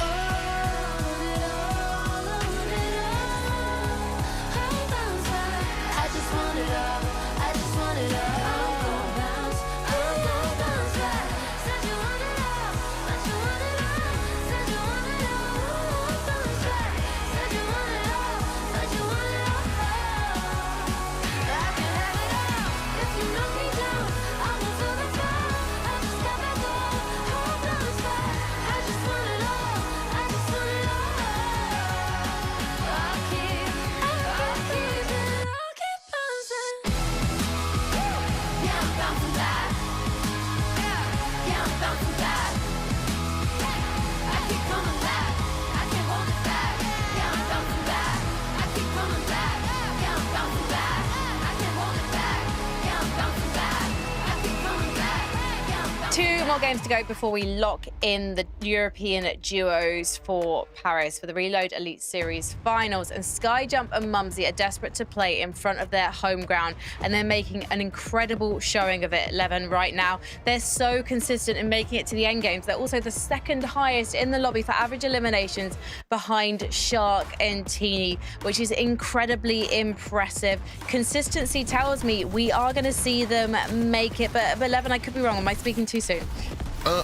Honestly, I don't feel like you are. I think these guys look like one of the stronger teams, and they definitely deserve it. Hey, look, all I'm gonna say, maybe Harry picked the wrong French brothers to qualify today, because yeah, man, it's not looking too good further down the leaderboard. But focusing on Skyjump and Mumsy, I mean, these two. I mean, when we talk about talent and people who have impressed us throughout the year, I think you'd have to have these two up there as far as French duos goes, and just duos in general in EU. And so, if they can keep this up and hold on, it'd be a worthy team to make it. Yeah, for sure. I think the one interesting thing about them is in Battle Royale, they've actually split as a duo, right? They're not actually playing together anymore. They're playing with a mixture of Akira and Kurama. So seeing this as like a last dance between them, and maybe even getting to play in front of the home crowd, there's no better way to sign it off. That's so interesting. Yapko and Panzer, another duo who have stuck together because they have qualified for Paris, but have gone their separate ways in terms of FNCS. And maybe it is just a case of needing a different partner for a different style of gameplay. Can we bring up the leaderboard again, if that's possible? Because I just want to look at that top 10. If you look at the points, it's actually incredibly close, even as you head on to page 2 as well. From 17 to 5, things can really change. I didn't know we could do that, production. That was snazzy.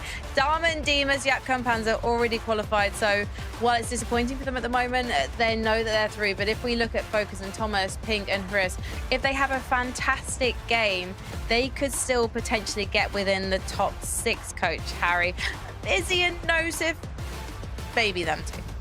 Yeah, I mean, I think when it is with Reload, I think it's very easy for you if you get the right loot off spawn and, you know, you get into the right situation in endgame just to get a pop-off game, to get enough eliminations like we just saw Shark and Teeny do to, you know, obviously they're stabilizing themselves at the top of the leaderboard. But for the rest of the teams, it's, you know, something you aim for is like, if you can take high ground, you can pressure the lobby and get those eliminations that way. It's very easy, well, not easy, but it can be done that you can jump up the leaderboard with a pop-off game for sure. And yet, I feel like, Levin, we haven't had any outliers like we sometimes have in FNCS, where a duo comes out of nowhere and takes the victory royale. Tonight, Levin, I feel like we're seeing the same duos making it to the end game, game after game. Yeah, but we did also just have Robin and Glubshoe in a game, right? So I think there is potential for teams to come out of nowhere, and ultimately, you don't want to leave it too late. We have these final 2 games coming up. You have to make them count. Yeah, you absolutely do. So let's head into game 7. Thanks, Frankie. There's a lot of potential, but there's also a lot of nerves now. I mean, early on, it's 8 total matches. Yeah, we still got 6. We still got 5, 4, 3. Now we only have 2 matches left. This is where you have to make it count. You have to set yourself up for that last match. You don't want to go in to the game needing a win. You want to go in comfortably, either in that qualifying range or at least really close to it, Taco. And the good news is we're ready to go. So let's head into the second last match of the day.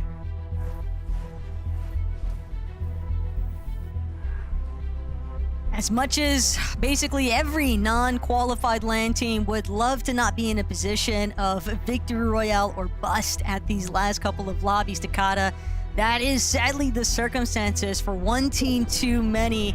Big eyes on for Focus, Thomas, Pinkaris, Izzy, Nosif, Aries team, but also the likes of even Vidil, Ju, Cringe, Volko. This leaderboard is just way too stacked. There are so many teams that are all fighting for those last 3 positions on the battle bus for the Reload Elite Series LAN, and it's just not going to come easy by any stretch of the imagination. They are going to have to put everything out there to try and see whether or not they can overtake.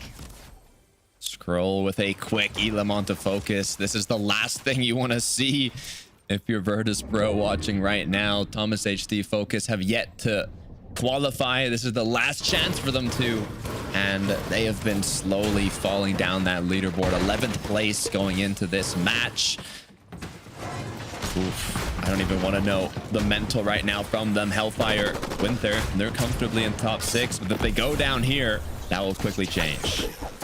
Problem though for Hellfire and Winther is that they just found themselves getting pushed out from the last lobby. That 16th place finish has ultimately resulted in them being in a position now where they cannot afford another stumble. If Vidil and Ju take them out here and now, it is disaster class, and Ju with the first strike, the elimination, and now Vidil and Ju have confidently made sure that Hellfire and Winther are really going to have to work for it for the remainder of this tourney. You know, not close to any players yet. This is a team that have been kind of sitting in that qualifying range, but just on the cusp. As Storm and Demish, quick fight onto Skyjump Momsy. Don't want to go down here being in 4th, but I mean, Skyjump Momsy having 240 points. They're looking quite good. Momsy's gonna just have to wait for his teammate to go on back in now. I'm wondering if they were kind of doing one of the split drops, but for now, Demish Storm, they're not done. They're just gonna start with their momentum here as Valerie falls without being knocked. Tough scenes for some of our contenders here today. I'm thinking more so about what just happened to Skyjump and dealing with the likes of Demish Darm, because they don't look like they're slowing down. They're just bulldozing their way through every single lobby that they're able to play into. Fido and Dexy, they got to keep their wits about them while they find themselves currently in that 5th place position on the leaderboard, which is within the top 3 for qualifying range, factoring out our current LAN winners. But Fido, Dexy, getting off on the right foot means putting Hellfire and Winther back into the blender. This duo has just been in a world of hurt from the start here. A lot of different teams in the mix-up here. Yapko, Panzer, this hardware, fullbacks. Gotta be careful as Yapko puts on the pressure now. Shots from above. Potential third parties in the surrounding area. You don't want to get cracked here, as one Elam is going to be picked up. Is it going to be enough for them to kind of play it a little slower now, as Zarb is kind of forced to do what he can and escape, but Saya Scary will catch him off guard. In the meantime, Haris still just kind of lurking by. Nobody is safe. Pink 6. and Haris have just been dealing with it non-stop. The third-party issues and Size and Scary, this is kind of just the dominoes effect of what's been taking place between them and Demish Darm. And now that's going to leave Haris in a position where he has to just retreat from hostile hold entirely. But you're already playing inside the storm. You're already hunting for scraps on the map. And it's just never going to be an easy feat to try and contend with the likes of not only recuperating lost loot, lost material, but also these other competitors just taking each other out. Focus won't win the trade up against Nosif. And Izzy right there to back him up. Thomas sent packing. Sky and Scroll, the damage has been done. All they really needed to do was just get that initial shutdown effort, and Teamish Darm just still hunting out the Frenchies. Fortunately for Skyjump and Mumsy, at least in that last lobby, Takada, they were able to create a bit of a buffer zone. 239 points in that 4th place position compared to Fido and Dexy, who are looking at 193. You want to believe that they've done enough to be able to maintain their spot for the land qual. You want to, you really do, but with 2 matches left and just kicking things off here in the second to last one, so much can still change. It's still way too close for all of these teams. Shark Teeny, a little less to worry about as we move on over to Syaz. Scary, but Momsy with the big shot connecting. He took the 1v1, but Scary will avenge his teammate and be able to pick up Syaz, now marking their 7th elimination of the match. This could be a big game. And a big game is exactly what they're going to have to create, because they don't have a whole lot of time left to work with here. They are far down on the leaderboard. They're starting off in that 17th place position, Takada, so they have a ton of work cut out for them if they truly want to play catch with the rest of the lobby. But 7 eliminations, definitely one way to get the party started. Still, it's every single elimination, it's just not going to feel like it's enough for Syaz and Scary. And for Momsy, great job at least holding his own, buying enough time here, forcing Scary and Syaz to have to take a second to actually play for the revive. Vexy and Co. currently in 6th place. They are the cutoff going into this match.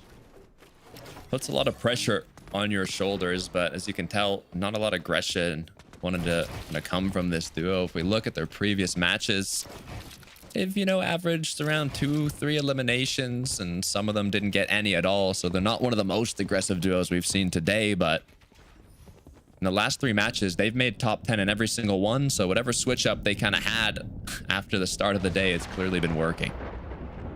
But to play devil's advocate to that, if you're a team that's just consistently playing a little bit more towards the reactive side versus being proactive, versus being one of those teams that's kind of taking affairs into your own hands, looking for those consistent stream of eliminations, when you're just looking to only play for the placement, you are a little bit more vulnerable to the team surrounding you and just getting way more aggressive, because you're kind of like a sitting duck. And sure, maybe that's worth it, but I think it just invites a lot more attention than what you would believe, because teams are going to notice, especially teams like Darm and Deemish that have just been on a tearaway. They are not looking to slow down. They have just been full speed ahead since they first got into the lobby, and it's been like that for every single lobby they've participated in. Yeah, it's difficult though, because at the same time, if you're constantly looking for those eliminations, could get third party after third party coming through. I mean, it is reload, so you can always go back in, but it reaches a point where you just kind of are scuffed in the end game. You just don't have enough loot, don't have enough mats, and you don't want to put yourself in that position. But Sky and Skrull, they're having a great time here. They're more than comfortable in 3rd place right now, already qualified. Quick dance, not too much to worry about. Smooth seas ahead for these two. Can't blame them. Prize pool is nice, sure, but we know what to expect. We know that the standards that they have consistently delivered on. It's definitely a much different vibe, though, in comparison to what Syaz and Scary have been contending with. A little bit of evil Fortnite at bay. 8 eliminations now in total. Trying to split the pizza, figure out what they want to carry moving forward. But definitely kind of expecting them to look for even more eliminations here.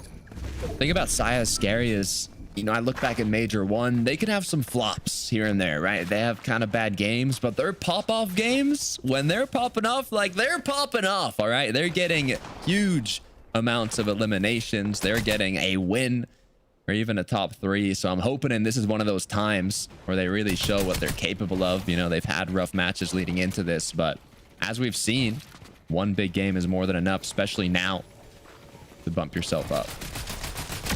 I've been dealing Jew.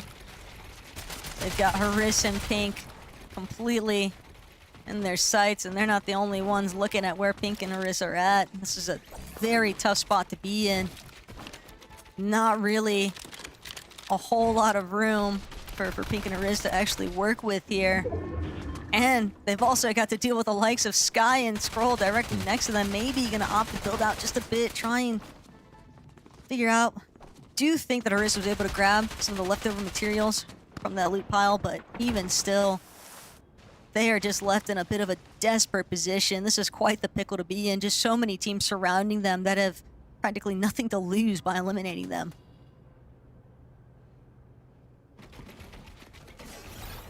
We'll look back over at Cringe and Volko. They've been looking good. These last 2 matches, they've been looking real good. A 5th place, a 3rd place, good amount of elims. Hopefully they can keep it up though, as they're not really looking to play much more aggressive. They've already done what they needed to in this early game. You can kind of tell that, you know, it's a different vibe in this match compared to the last ones. It's just a lot more quiet, not as much noise, not as many fights. As the clock's ticking and we continue on. Once the 7th zone appears, reloads are disabled as well. 16 duos up, a lot less than we've seen before. And what a zone pull for Cringe and Volko. It's not too surprising to see that little bit of stop and go though. Teams, ooh, right as I'm speaking, that drone shot just showcasing all of it. Winther and Hellfire immediately taken into the center of a focal point of aggression here, and Panzer, Yepko, they won't waste any time. That's going to be clear eliminations across the board for Hellfire and Winther. They have just been going through it since the start, and things did not get easier. Now they have to bank entirely on lobby number 8, the final match of the day, to see whether or not they can actually confirm their position for that LAN qualification spot. This is going to give such a big opportunity, though, for the teams underneath them on the leaderboard, though, to try and play catch-up. And one of them being Thomas and Focus. They have got to drop a huge game here, and they cannot afford an early departure. Relying on that Game 8 performance, it's just too much of a risk factor, and they would likely also be at the mercy of other teams gutting before them.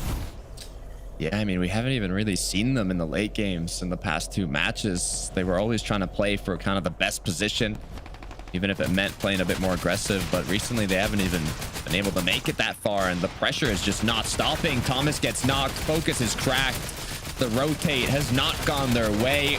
All they have left is the last match of the day, and they might have to win it. Taco Pradaj in a similar situation goes down shortly after. Medeal and Jew were just eating there for a moment. They had the full positional advantage. Focus and Thomas just got stopped in their tracks by where Trexer and Pradaj were at, and trouble still brewing here for Teamy and Shark, but again, just one of those duos with literally nothing to lose aside from a little bit of prize pooling. They've been trying to go toe-to-toe with Swizzy and Pixie all day long here, as now Mumsy, Skyjump, they just want to continue establishing themselves inside of the leaderboard for qualification range. Scary just about making it in, as Yapko Panther gonna follow shortly after. Vito Dexy, 205 points now on the board, looking very healthy as they make their rotate on in, right on top of Darm's box. No fight's gonna break out though. Vito and Dexy, they might have to force the issue here. Material count just running a little bit too low. Sky Scroll from underneath though. We can see Haris and Pink now in their whole world of trouble. Pink left as a solo.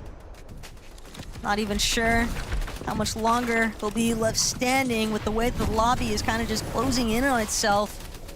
Opportunities are wearing thin here. Saya, Scary, looking back. You've got a duo that's relatively healthy, trying to now send themselves towards that front side of zone. Ju and Vadil actually want to be some of the first on height. Sharktini won't get the chance just yet, but Saya is Scary. Trouble now in the midst for Swizzy and Pixie, as the Spaniard's going to look to take him out. I like what I'm seeing. It's starting to smile a bit here as Saya Scary continue on forwards, but I don't want to get ahead of myself. 163 is what they're at. Juvadil, you were saying it, Taco. Just getting enough placements isn't gonna do it. You need those eliminations. You need to make the most out of it in these last matches, and that's exactly what they're going for here, continuing to hold on to height. Very smart by Badil there too, already anticipating that the chop was going to take place, so just sending himself upwards off the overdrive grenade, making it very difficult for anybody to actually challenge too for the high ground. Saya is scary, also maybe handling a little bit of the dirty work for them, trying to see if they can chop out Dexy and Fido, but Dexy doing a great job just holding the floor, holding steady, trying to scale down the hillside here, but Ju and Badil from way up overhead won't be able to get a glance towards this backside of zone instance from Mumsy and Skyjump. They're able to kind of slow play it a bit here though, but they always have to be so cautious of what might be directly in front of them. Every single pre-existing build that's not theirs could just work against them with the player waiting on the other side of the wall.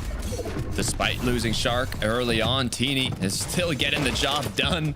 Now the issue is though, he's ran low on mats, he's ran low on heals. Player's going right into his box, but it doesn't matter. 1 HP is what he's left with. Can he get the siphon? No, he goes down. Vadil and Ju continuing to hold on to height. Saya Scary looking healthy as well. Fido Dexy trying to make their way back up, but with 0 builds, Fido's stuck. All he has is a med kit. I don't think he's going to be able to make it back.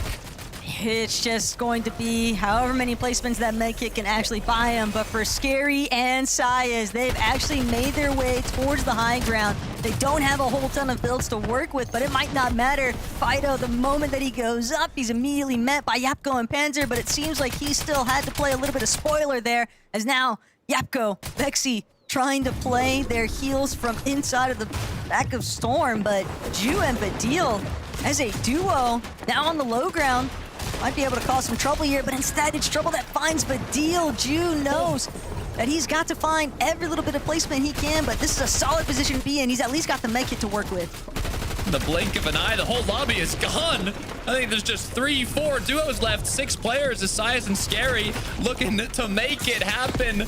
They were falling far behind the cutoff. They needed a big match, and this could be the one. They have the upper hand in terms of positioning. They just cannot lose this 2v2 as Nosif with a big connect. Izzy now trying to make it happen. The pressure from above, though, it's not stopping. Ju has overthrown them. Scary now drop below, put into panic as Ju's trying to clutch this one up. 231 points, launching himself up the leaderboard, but he goes down. Sayas falls shortly after, and Nosif and Izzy, I know Harry's licking his lips right now, smiling as his prediction just won the second to last match. Harry's gonna have some choice words for Levin on the desk, that I'm sure of, but more importantly still, Takada, we just keep seeing constant mix-ups for what's going to actually be the overall impact on the leaderboard. Yes, we know that the teams that are already qualified for LAN are going to help with the rollover positions, but for everyone else, it's time to see what exactly is going to take place. But for Izzy and Nosif, first victim around the day, a big kudos to them. But Frankie, Levin, Harry, what's up next? Well, what's up next for Harry is gloating to Levin, because Harry, you highlighted Izzy and Nosif as a duo to watch. They were 14th going into this one, so it's uncertain as to whether they've done enough with that victory royale, and it hasn't been easy for Izzy so far. But Harry, they managed to do it. So props to you for highlighting this duo. I'm not taking any credit, you know, with how they performed most of today. I feel like anyone could say, you know, maybe it's not the day for them, but they've had a few pop-off games. There was another second place earlier in the day, right, where, you know, it was a similar type of, you know, formula. Play through low ground, get to a position where height gets chaotic and trying to capitalize. Didn't work in that game, but this game it did. And all that really is happening is there's just so many solos with how chaotic the games are, that they're just picking up, and it's just those cypher mats just continually going over and over and over again, just getting them to a point where they don't even need to build on low ground. The chaos is happening above them, and they're just going to get the free refreshes and eliminations from it. And to be honest, it looks easy, but it's really hard to be able to maintain low ground for that long. And, you know, hopefully going into game 8, now they're in a position where they can actually put themselves in a spot to, you know, be in front of their home crowd at the LAN. No, absolutely. I think we saw sort of Swizzy and Pixie do it in game 2, and we sort of highlighted it then, as far as like, if you can just full top out on low ground in some of these games, you're going to be in a situation where you can get a bunch of elims and sort of really make it deep. So props to them. Still, I think they still got a bit to do as far as securing their spot, but a very, very impressive, it's not a start, right? We're here in game number 7, right? But a revival, we'll call it. Yeah, a last dance in a sense. So we've got one more last dance for all of these duos before we lock in our European duos for Paris. So don't go anywhere. It's going to get incredibly tense after this break.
Welcome back to the Fortnite Reload Elite Series Qualifier Final. This is our 4th and final qualifier, and after this game, we'll know which duos will be representing us in Paris. I'm so sorry. Rep B be representing us, of course, because the tension is on now. We've already got 9 duos locked in, so there are a lot of worried duos anxious about their fortunes in game number 8. So let's take a look at the leaderboard now and see who's currently in contention. You can see that there was a huge game from Izzy and Nosif, and even though they've been 14th on the leaderboard before, getting that victory royale with a number of eliminations, Coach Harry has taken them in contention. But points wise, we're still looking so close. If you look at 6th and 7th, Vidil and Jew and Vexy and Catchby, they're on a tiebreaker situation, but Vidil and Jew's eliminations means that if we had to come down to 231 points after this game,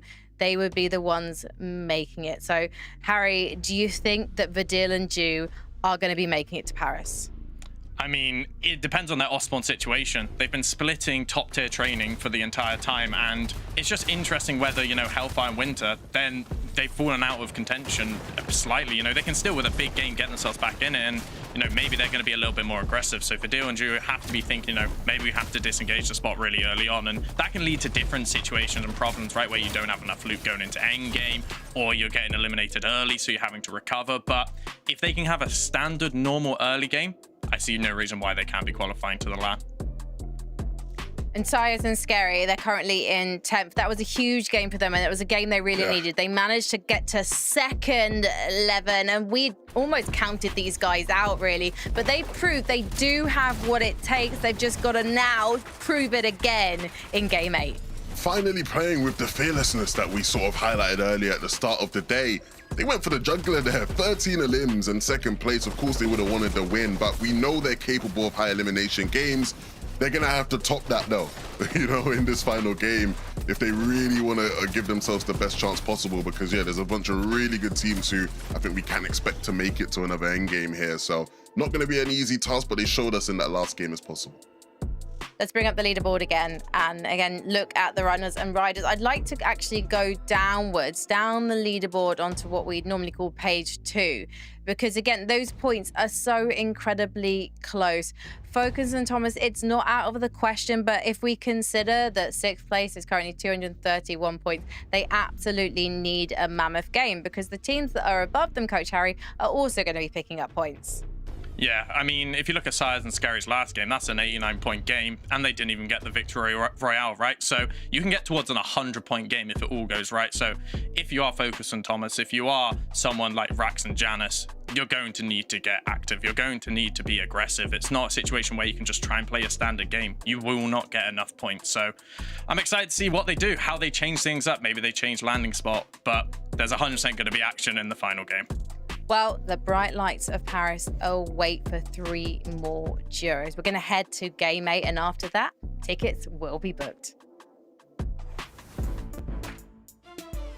Look, I feel mad nervous right now, and I'm not even playing Takada. It is just ridiculous when you look at the leaderboard standings and just how much it's shifted from the start of the day to right now, but we are waiting to see who's actually going to be teed up for that EWC LAN later on in August, because Game 8 is underway.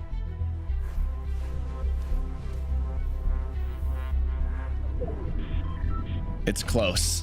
It's really close. I mean, anybody in the top 10, top 11, even top 12 has a solid chance of qualifying. Will they play aggressive? Will they play slow? Are they gonna go in a Sayas Scary route and go for 10 eliminations before the end game even starts? Well, there's teams that don't have as much pressure on their shoulders, like Shark Peony, who have already qualified, and we might see them doing exactly that, but you gotta be careful. The Shark has already gone down to Haris. Looks like they had a little split drop coming through. All or nothing right now for Pink and Haris. They don't have the opportunity to sit and wait. All they want to do is try and establish themselves right here, right now. Full Hail Mary as Teeny finds an elimination onto Trexer. Trexer and Pradaj landing a little bit too close to where they were situated, but Hellfire and Winther, for the first time, at least from what we've captured on broadcast, have managed to open up with a big elimination onto the Deal. This is a huge shutdown. The Deal and Ju have been fighting non-stop to try and get their position settled in on the leaderboard, and now Hellfire and Winther might just be making them fall short of it by putting this hiccup early on in their game plan. The battle continues. Volko Cringe taking their shots now onto Ju as he tries to disengage. The Deal has gone down. Ju had to be careful there. It's good he didn't get caught off guard. In the meantime, though, what has Hellfire been up to? Oh, this is actually how the Deal went down originally. What a way. No mats to work with. Second elim now for Hellfire Winther.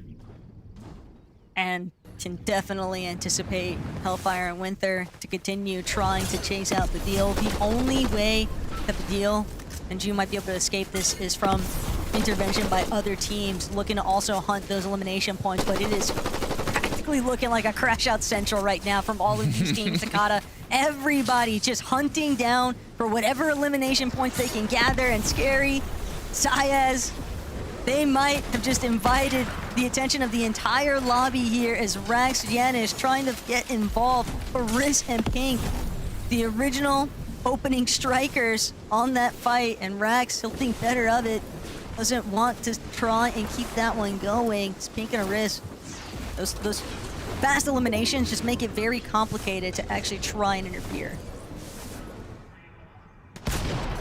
Yapko Panzer, one of the qualified duos. Less to lose, but, you know, like you said, prize pool still incredibly high, 167 points. Kind of in one of those positions where if you want to bump yourself up that leaderboard, a big match is what's coming. The team right on the border, right beside them, is Thomas HD and Focus. They might just fight each other. Panzer just trying to see if he can squeeze away Focus Thomas. They are going for that monumental game. They might have found a victory royale to start the day, but it has just been so messy ever since, and they need this so desperately. They are hunting out every single elimination they can try and factor into their scorecards, and now Thomas, Focus, spending a little bit too much time possibly dancing around here with Epco and Panzer. They are not making it easy, and what you're hunting for, if you're in Thomas and Focus's position, it's not even just the elimination points, but you want to be quick about it. You don't want the chance for other teams to start positioning themselves in a way to punish you the moment that you break out of where you were originally fighting at. Sayas taking out Yanis in the meantime. It is just non-stop action for all these players that are desperate for getting into that top 6. Pink Karis being one of them. 4 on the board already as Darm gets taken down. Demish, it's all up to you in the 2 versus 1. Will you disengage? Or is he going to continue fighting? As it looks like he's feeling confident. Demish recognizes the fact that it's just not an advantageous spot to be in. Paris getting that 5th elimination is actually such a big upswing for himself and Pink. They need these points just as badly as Thomas and Focus. They are trying to put themselves into contention. They know that the bell hasn't rang just yet. They still have the entirety of game number 8 to try and make the difference and close things out on the day with the LAN qualification spot, but obviously so many other teams with the same sort of mentality. Zarb and Wolvax just looking to play spoiler here right now for Dexy, not going to allow him to escape, shutting him down in the process, and for Dexy and Fido that just means all the more complications for maintaining their spot on the leaderboard.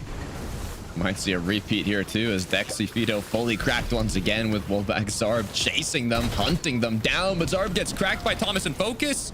Might have actually even been knocked here. No, just put low. Gonna be able to recuperate shield and HP now. As Thomas and Focus, they know what they need to qualify. It's a 100-point game.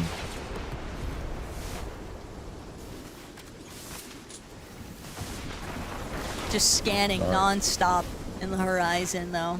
For Zarb and Wolvax, LAN qualification is completely out the window, just mathematically speaking, but they can still look to try and play for prizing.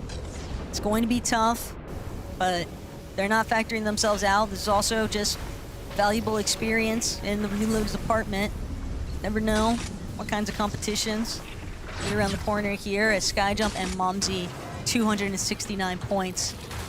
They have done such a great job here today at managing to put themselves into a LAN qualification position. But now they need to maintain it.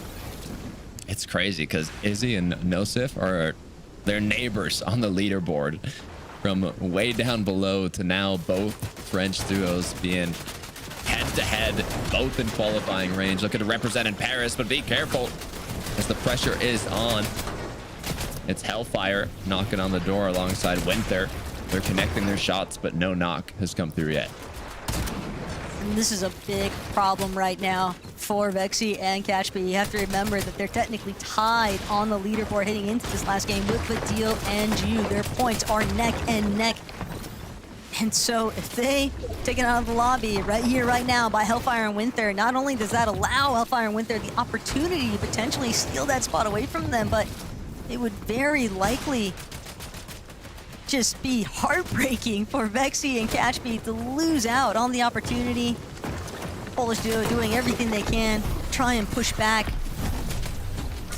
But these kinds of signs of life are just so difficult to try and overcome. But for Hellfire and Winter, they are not even the slightest bit deterred. Hellfire will be able to close things out. The Siphon, too, just going to help him. Moving around inside of the storm. Catchby did manage to escape, but how much distance did he really factor in between himself and Hellfire and Winter? The moment that Vexy reboots in, they're going to have a pretty good idea of where Catchby is actually at. Wonder how many total eliminations have come through in this game. I mean, it seems non-stop. The feed is just constantly going. It's ridiculous how much pressure is being put on. A lot coming from Thomas and Focus, so you can tell they have not given up yet, just like all these other players in that surrounding area of the cutoff. Hellfire Winter continuing their pursuit. It's just crazy to see all of these teams that are just so relentlessly trying to hunt down whatever elimination points they can factor in. And for Hellfire Winter, every little bit counts more than ever. Just a couple of lobbies, finding themselves eliminated before that 15 placement points factored in. And that's really all it takes. That just goes to show how tight-knit the competition has been throughout today's games. Really has. We look now. They've gotten 4 elims. Okay. Not too bad. Pink almost getting taken out, but shot not done enough damage. They've gotten a nice zone here. They are going to actually expand to kind of claim the corner. This is looking good. I mean, we saw how confidently Thomas and Focus played for height in the first game. I would not be surprised if we see a repeat of that here. You say that, but Thomas and Focus, they're going to need more than just a victory royale. They're going to need some eliminations to go with it. I believe the highest scoring point on the day is still held by Sharkantini, who factored in something like 90 points, I believe, in one game. Size and Scary came close with that 89 points representation, and Focus and Thomas, they still have to go just a little bit above that, and that's only assuming that the teams that are within the 3 qualification land spots don't also have strong performances here in this final lobby. So it's just difficult. Odds are not in their favor. Odds are not in their favor at all. But hey, it's possible. And that's what makes it so special. Sky Scroll, as we saw in the last game, dancing in their box. Not really much to worry about. But hey, they want that first place prize money and they're close to it. It's Sharktini, Swizzy Pixie standing in their way. Giannis is forced to push on forwards. Rax now in the middle of a little engagement here. It's actually off to Hellfire that gets knocked down, and both players fully eliminated. That is not good looks for Hellfire and Winter. But that is a perfect bit of bounce back for Rax and Janice, where one team has been shut down, another team could potentially rise because of it. Skyjump and Mumsy just trailing, but they aren't able to make it in. The cutoffs, Hellfire, Winter, going to be the ones to actually take out Skyjump and Mumsy, and now their fate rests exclusively on the performance of everybody else in this lobby. Darm somehow has overthrown Thomas and Focus's little high ground base they'd built as a solo. I mean, I guess good and bad news is Zone is pulled to the complete opposite side of the map, so long rotate for them. Sky Scroll gonna choose to rotate early. Done it flawlessly, not taking any damage at all. Sharktini right beside them.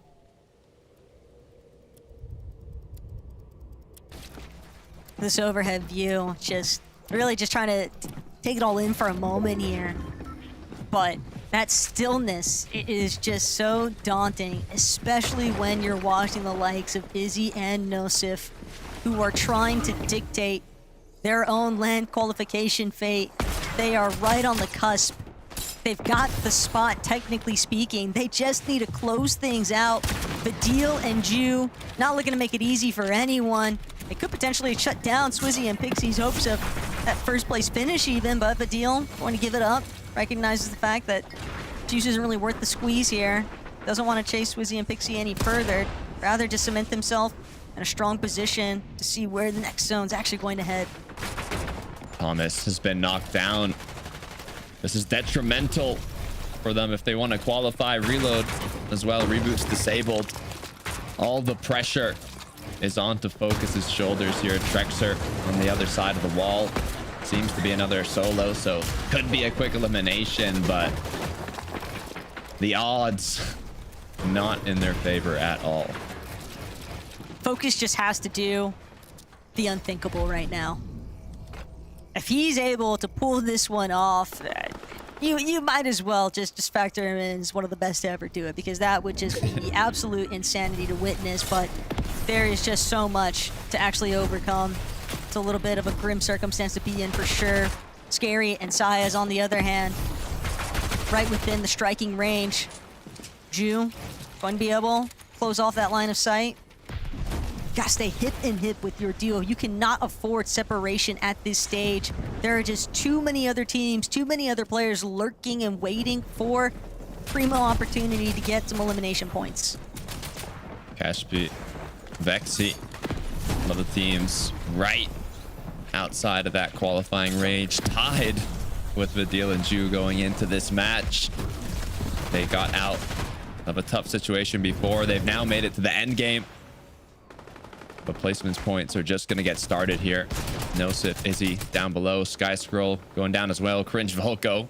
Sharktini up in the clouds, gliding for as long as they possibly can. Just another one of those teams that desperately needs it. And for Volko, he gets beamed out of the air. Cringe not going to have the chance to look back. He's just got to play his own life here, and Rax is going to be the one punishing Volko for trying to hang about off the launchpad strategy here. There's always some risk factored in, and for Rax and Janus, they are sending it on height. They are looking to take out every single one of these teams that thought they could play for the safety net of the launchpad methods. And this is just so destructive now because all these teams sent crashing into the lower layers, hunting for players left in isolated positions like Ju, who's got to just hold on. Cannot afford to go down if he wants to qualify. No teammate left. Cringe as well. A solo. So many solos on the cusp of qualifying. They need to clutch out more points here. They're already getting placements after every duo that gets eliminated, but Izzy falls as well. There's just more and more solos racking up, but Ju is going to go down. Raxianis have taken height. Cringe as well, clutching it up. But Cringe, all he needs, he can't even look at the points. He just needs to think about survival. Every single one of his cents is fully maxed out here as Nosif continues trying to hold on for dear life. Everybody wants every little bit of points that they can muster up, and Nosif doing his best to dance around some of these pre-existing builds. A Zombleback would be so beneficial right now, but he's not going to get the chance. He's taken out by the storm itself. That sickness working against him is now Scary. From way up above, secondary height, pulling it over. With the weight of Spain on his shoulders from an incredible last match, trying to clutch any points he possibly can. Cringe as well, one of the other solos. So many players with the opportunity to qualify. Who's going to be able to make it happen as Sky picks up one more? Rax and Janus continuing to hold on above. This would be the one to win if there was ever the time to do it. Rax and Janus trying to do the unthinkable here is Scary. Will be shut down. Cringe still lingering about as a solo. The amount of points that he's been building might just be the ultimate difference maker here. As Janus now looking to capitalize. Rax just hanging on by a sliver of HP, but 12 eliminations already for this duo. Rax just needs to see if he can find one more. The Siphon would be everything currently, but Rax, Janus forced to drop. Rax is taken out. Janus realizes that he's got to do what he can just to see if he can hold on. He knows that this just isn't enough. He's gonna even look to play for the revive. Sky Scroll, just so distraction factor, actually going to be able to give him the time he needs. And now Rex, he might have just been able to do this. They need to win this game. They were 15th going into it. A victory royale is what they need if they want to qualify. All the pressure is on their shoulders. They have to hit their shots here, but Janus Rex go down. Sky and Scroll come out on top, but for how long? It was actually Shark and Teeny taking shots from above. Sky has been left alone. And they actually just win the game. Shark Teeny out of nowhere. They win Reload Elite Series Qualifier 1. They win the Qualifier 2. And have they just won the 4th qualifier as well? They might have just won every single qualifier finals that they made it to, Taco. If I'm Swizzy and Pixie, I might be a little bit sick right now if I just witness Shark and Teeny steal this show away in the final hour. It's going to be hard to say, though, because Sky, Scroll, you have to remember, they were a participant, too, for that top 3. So, fortunately for us, we've got Frankie, Levin, and Harry to break it all down. I have a feeling that after that third victory royale of the night, Shark and Teeny might just have won their 3rd qualifying final. And fair play to them. Always entertaining, always sending it, and always dominating. Good luck to those guys in Paris. We do know for sure that they've qualified because they qualified way back at the beginning of this thing in January.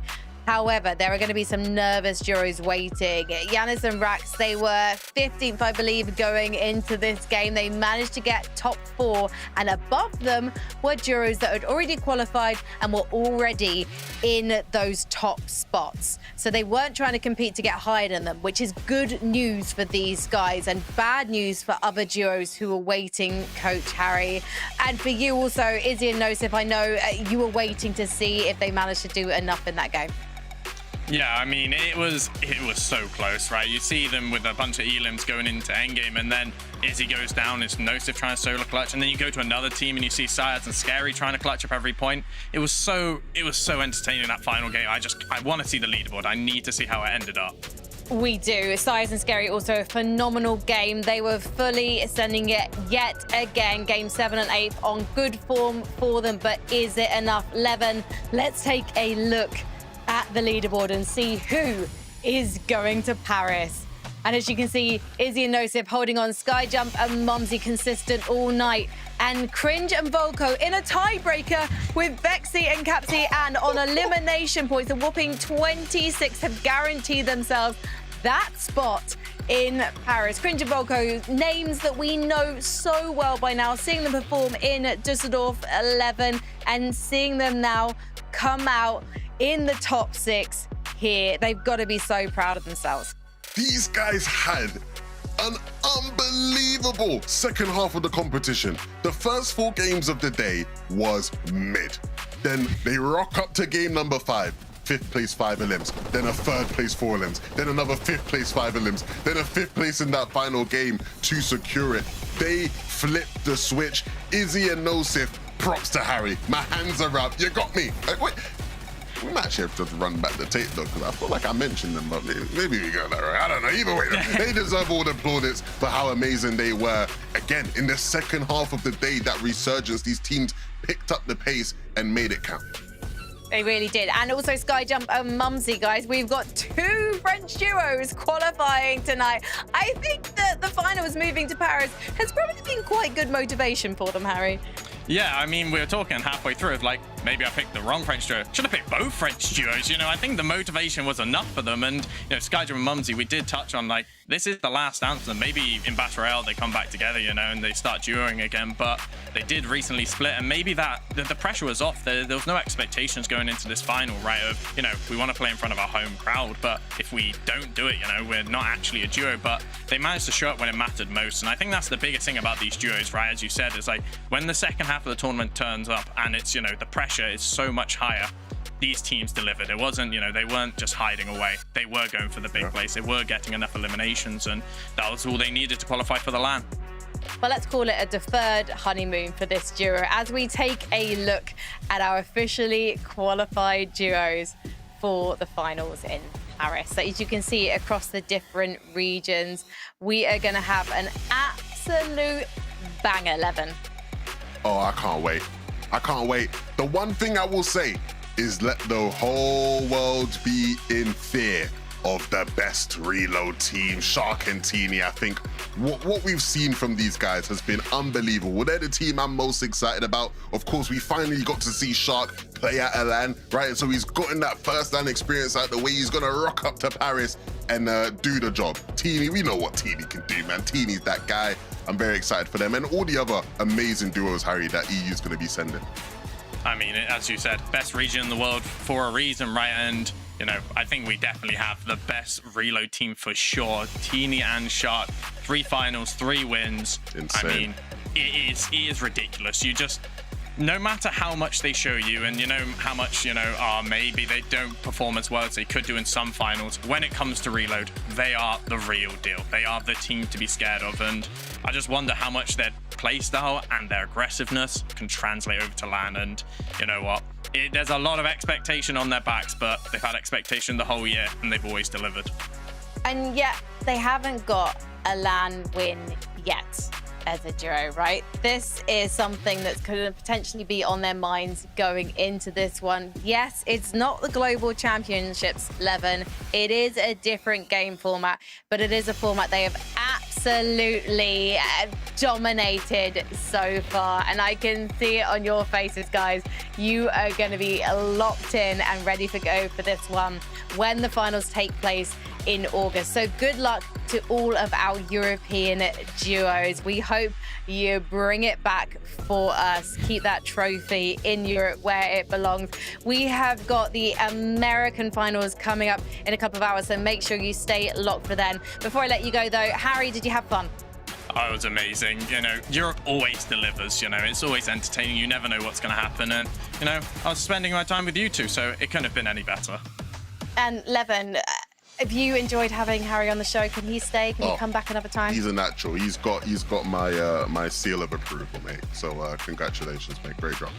Appreciate it. Thank you. The Levin 2K seal of approval is up there with a Levin 2K guarantee. Thank you so much, everyone, for watching. Congratulations to all of our players who took part. And thank you so much to everyone for making this happen. I can't wait to see you guys absolutely smash it at the finals. For now, though, let's sound that horn.